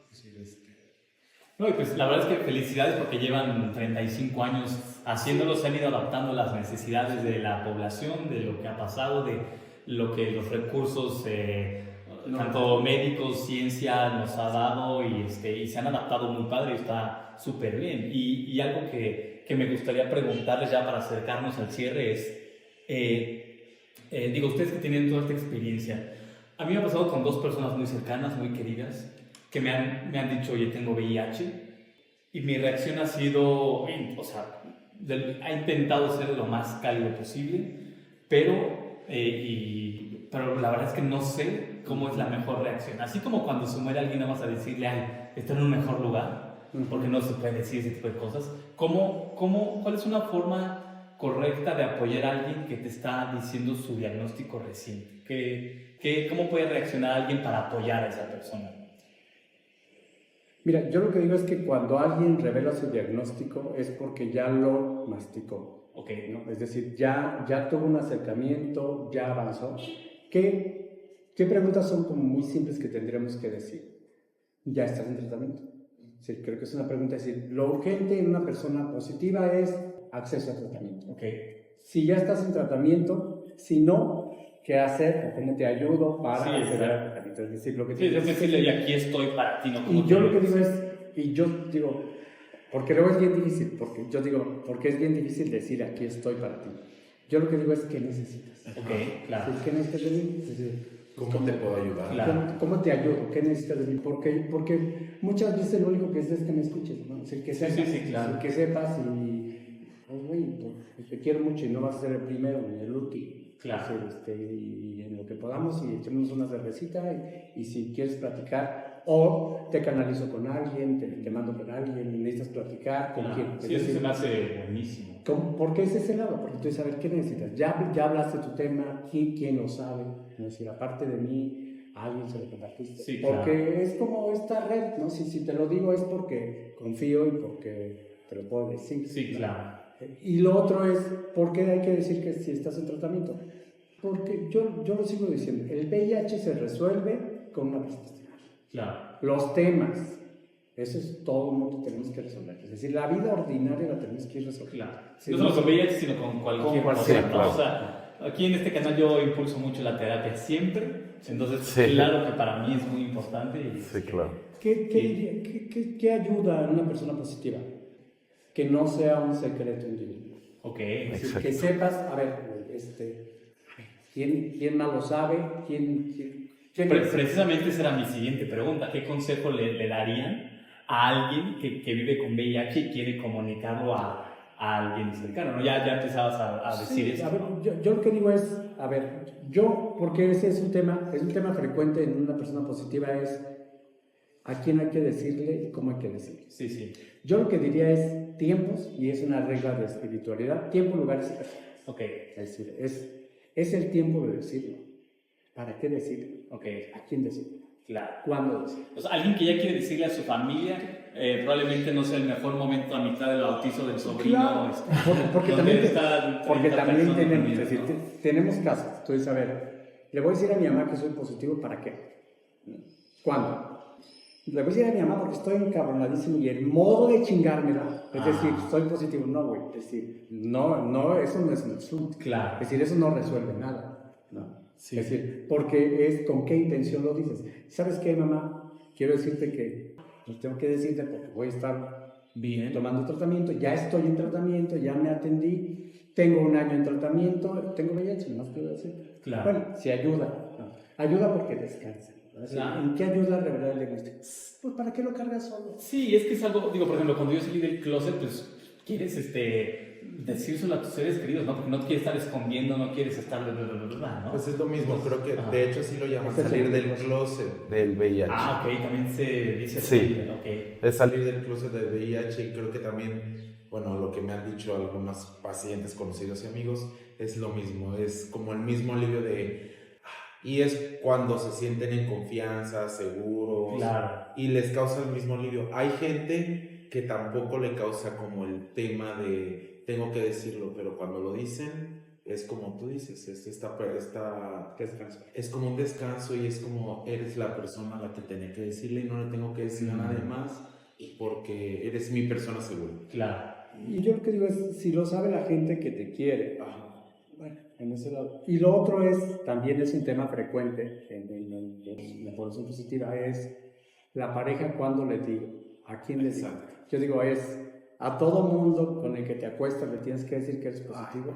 Digo, si tienes una carga viral indetectable, si no importa, pues no, yo lo que digo es que, a ver, hay que saber para qué Perdón, decirlo. un paréntesis, indetectable es tener una carga viral que no es Baja. capaz de Transmitirse. transmitirse. Porque eso no lo comentamos. Porque Ah, bueno, sí. es algo importante. Alguien indetectable es alguien con Alguien una que carga está viral tan tratando. baja que no lo puede transmitir. Es decir, indetectable es igual a no transmisible. Sí. Eso donde lo escuchen Exacto. es Es indetectable muy igual a no importante. transmisible. Es así. Y la prueba de una persona indetectable que no transmite la vamos a ver en mujeres embarazadas, ¿no? Una Ok. mujer embarazada en tratamiento no transmite a su bebé el VIH. Ok. Su bebé puede nace sin Sí, VIH. Eso es muy importante. Entonces, ese es el mejor ejemplo de una persona indetectable. Si Claro. una mujer embarazada que el bebé vive dentro, se alimenta de ella, no transmite, Nace. una Y acogida, nace negativo. hacer una acogida tampoco transmite. Claro. Sí, en ese sentido. Puede eyacular detrás de ti. En la Sí. persona con VIH y no te va a transmitir. Sí, eso es algo muy Hay importante. que entenderlo. Entonces, yo lo que diría es, a todo mundo hay que decirle que vives con VIH. Pues no. Sí. Hay que decir a una pareja, bueno, cuando sepas que va a ser pareja. Sí, claro. Decir, bueno, estoy intentando. Bueno, pues lo puedes decir para ver si se va de una vez. Exacto. No, se lo puedes Sí, ya, o sea, Si se va, pues Entonces, es que se no va, era. no Sí, era. claro. Y lo otro, pues tampoco me gustó. No, pues para qué se lo dice entonces. Sí, sí, exacto. Es No va a decir, ser como para la que te primera vean. cita de, oye, por cierto, aquí está y toda la lista de cosas, ¿no? Sí. Sí. O también encontramos lo otro, también encontramos chavos que dicen, es que tengo algo que decirte muy importante. Que eres positivo, yo también. Bueno. Ajá. Siguiente paso. También encuentro los chavos que Claro. cuando revelan su diagnóstico se encuentran con alguien que también es positivo. Claro. Si estamos viendo estadística, lo que decimos es, si el 17% en el país de población gay que acude a sitios de encuentro vive con VIH, pues te vas a topar con una posibilidad. Claro. ¿Esa es la solución? No. Claro. Yo lo que te diría, bueno, también se puede hacer pareja con alguien que no es positivo, también, Okay. ¿no? Y la vida es igual de compleja, tengas un nombre. Claro, sí, realmente no repito. Las relaciones de pareja y los conflictos de pareja va a haber conflictos mucho mayores que eso, ¿no? Que el VIH. Es algo tan sencillo como tomarte la pastilla. Y yo ¿qué creo que hay que entender? La responsabilidad del VIH es de quien lo tiene. Entonces yo digo, que se haga responsable el positivo de su vida. Ya. Como positivo. Claro. De su tratamiento, de sus citas. No es la mamá. Es decir, cuando ha venido la mamá, porque sí ha venido la mamá al grupo con el hijo, señora, a ver, porque la señora se azota, a ver, señor, ¿quién es el resultado? Pues ¿y usted qué está haciendo aquí? Qué bueno que lo acompaña, pero ¿usted le va a resolver el tema? Pues no, él va a tener que resolverlo. Claro. Y la vida es de él. Entonces, va a acompañar, ¿no? Acompáñelo, pero no crea que usted es la solución. Okay. Usted ayuda. Pero si pudieran, de hecho ya es la última pregunta, si pudieran decirle algo a todas las personas que viven con VIH, ¿qué sería? O sea, una información tan importante que todo el mundo que vive con VIH debería de saber. ¿Qué sería eso? Mira, yo digo, yo le diría a toda la comunidad que sí se haga la prueba. Es decir, que si estás teniendo riesgo, te haga la prueba. Okay. Pero alguien que ya vive con VIH. VIH. Alguien que vive con VIH, que yo creo que es la regla para todos, para todo el mundo. Es decir, yo creo que no es solamente para el VIH, pero para los de VIH, porque además yo creo que mucho de mi trabajo ha sido focalizado primero en población positiva. Y aunque, por ejemplo, los procesos terapéuticos los iniciamos con positivos, nunca excluimos a los negativos. Yo creo que el primer tema es la generosidad consigo mismo. Ok, eso para ti es lo más importante que todos deberían de saber. Te digo, si no eres generoso contigo mismo, vas a batallar. Entonces, la primera regla es ser generoso. ¿Y cómo puedo, o sea, perdónate siempre, quiérete siempre, okay. Chícate siempre, tómate tu vinito siempre, contigo, claro. Date tu oportunidad de básicamente estar. Amor propio, sí, que es algo que le podemos recomendar a todo mundo. Pero es mucho más que amor, es decir, porque a ver, tienes que ser generoso tantas veces sea necesario. Punto, es decir, punto, te caíste cosa, va, es decir, este asunto de la incondicionalidad común. Okay. Creo que esa es una regla. Sí, me gusta. Una regla muy decir, tienes que ser el primer generoso, debe ser contigo. Ok. En ese nivel de generosidad. Okay. Si no, no hay modo. Si no te vas a caer. Y además siempre va a haber caídas. Generosidad. Me encanta. Oiga, pues ya estamos en la última parte ahora sí. Azael, muchísimas gracias. Gracias a ti por invitarme. Me entrevistarnos, dieron información muy valiosa. Víctor, muchísimas gracias. Y me gustaría que le contaran al público cómo los pueden encontrar, porque seguramente habrá muchas personas que quieran venir con ustedes. Azael, ¿cómo te pueden encontrar a ti en redes sociales y si quieren acercarse a ti? Yo estoy en Instagram como Azael-Eagle y Azael-Eagle, así. Okay. Entonces lo voy a poner ahí en la pobre edición que estoy aprendiendo a hacer, le voy a poner en texto. Okay. Vale. Y ya. Súper. ¿Y Checos? Checos, igual el teléfono es 33 36 14 45 14. Contestamos de 12 del día a 6 de la tarde. Okay. 7 de la tarde, es decir, porque luego nos buscan. En el Facebook estamos como Checos AC. Sí, Checos AC. Ajá, y en Instagram estamos como Checos-AC. Perfecto. Sí, creo que nos encuentran en el Facebook. Igual a mí me encuentran en el Facebook como Víctor Dante Galicia. Okay. De todos modos voy a poner los enlaces ahí en YouTube. Ahí van a poder acceder a los enlaces. Y pues de nuevo muchísimas gracias. No, gracias a ti. Se me hace una información súper valiosa y ahora me dirijo al público, a la audiencia. Espero que les haya gustado el video. Les agradecería mucho que le den like, que comenten si quieren saber algo más de información. Y sobre todo, lo más importante, lo que digo en cada video es, si consideras que esta información es importante para alguien, por favor, compártele esta información. La intención de este canal es ayudar, crear conciencia, etc. Entonces, por favor, comparte. Si quieren saber el contacto de psicólogos, psiquiatras, de Checos, ahora me pueden escribir y con mucho gusto se los doy. Y pues nada, muchísimas gracias y nos estamos viendo al siguiente. Gracias. Gracias.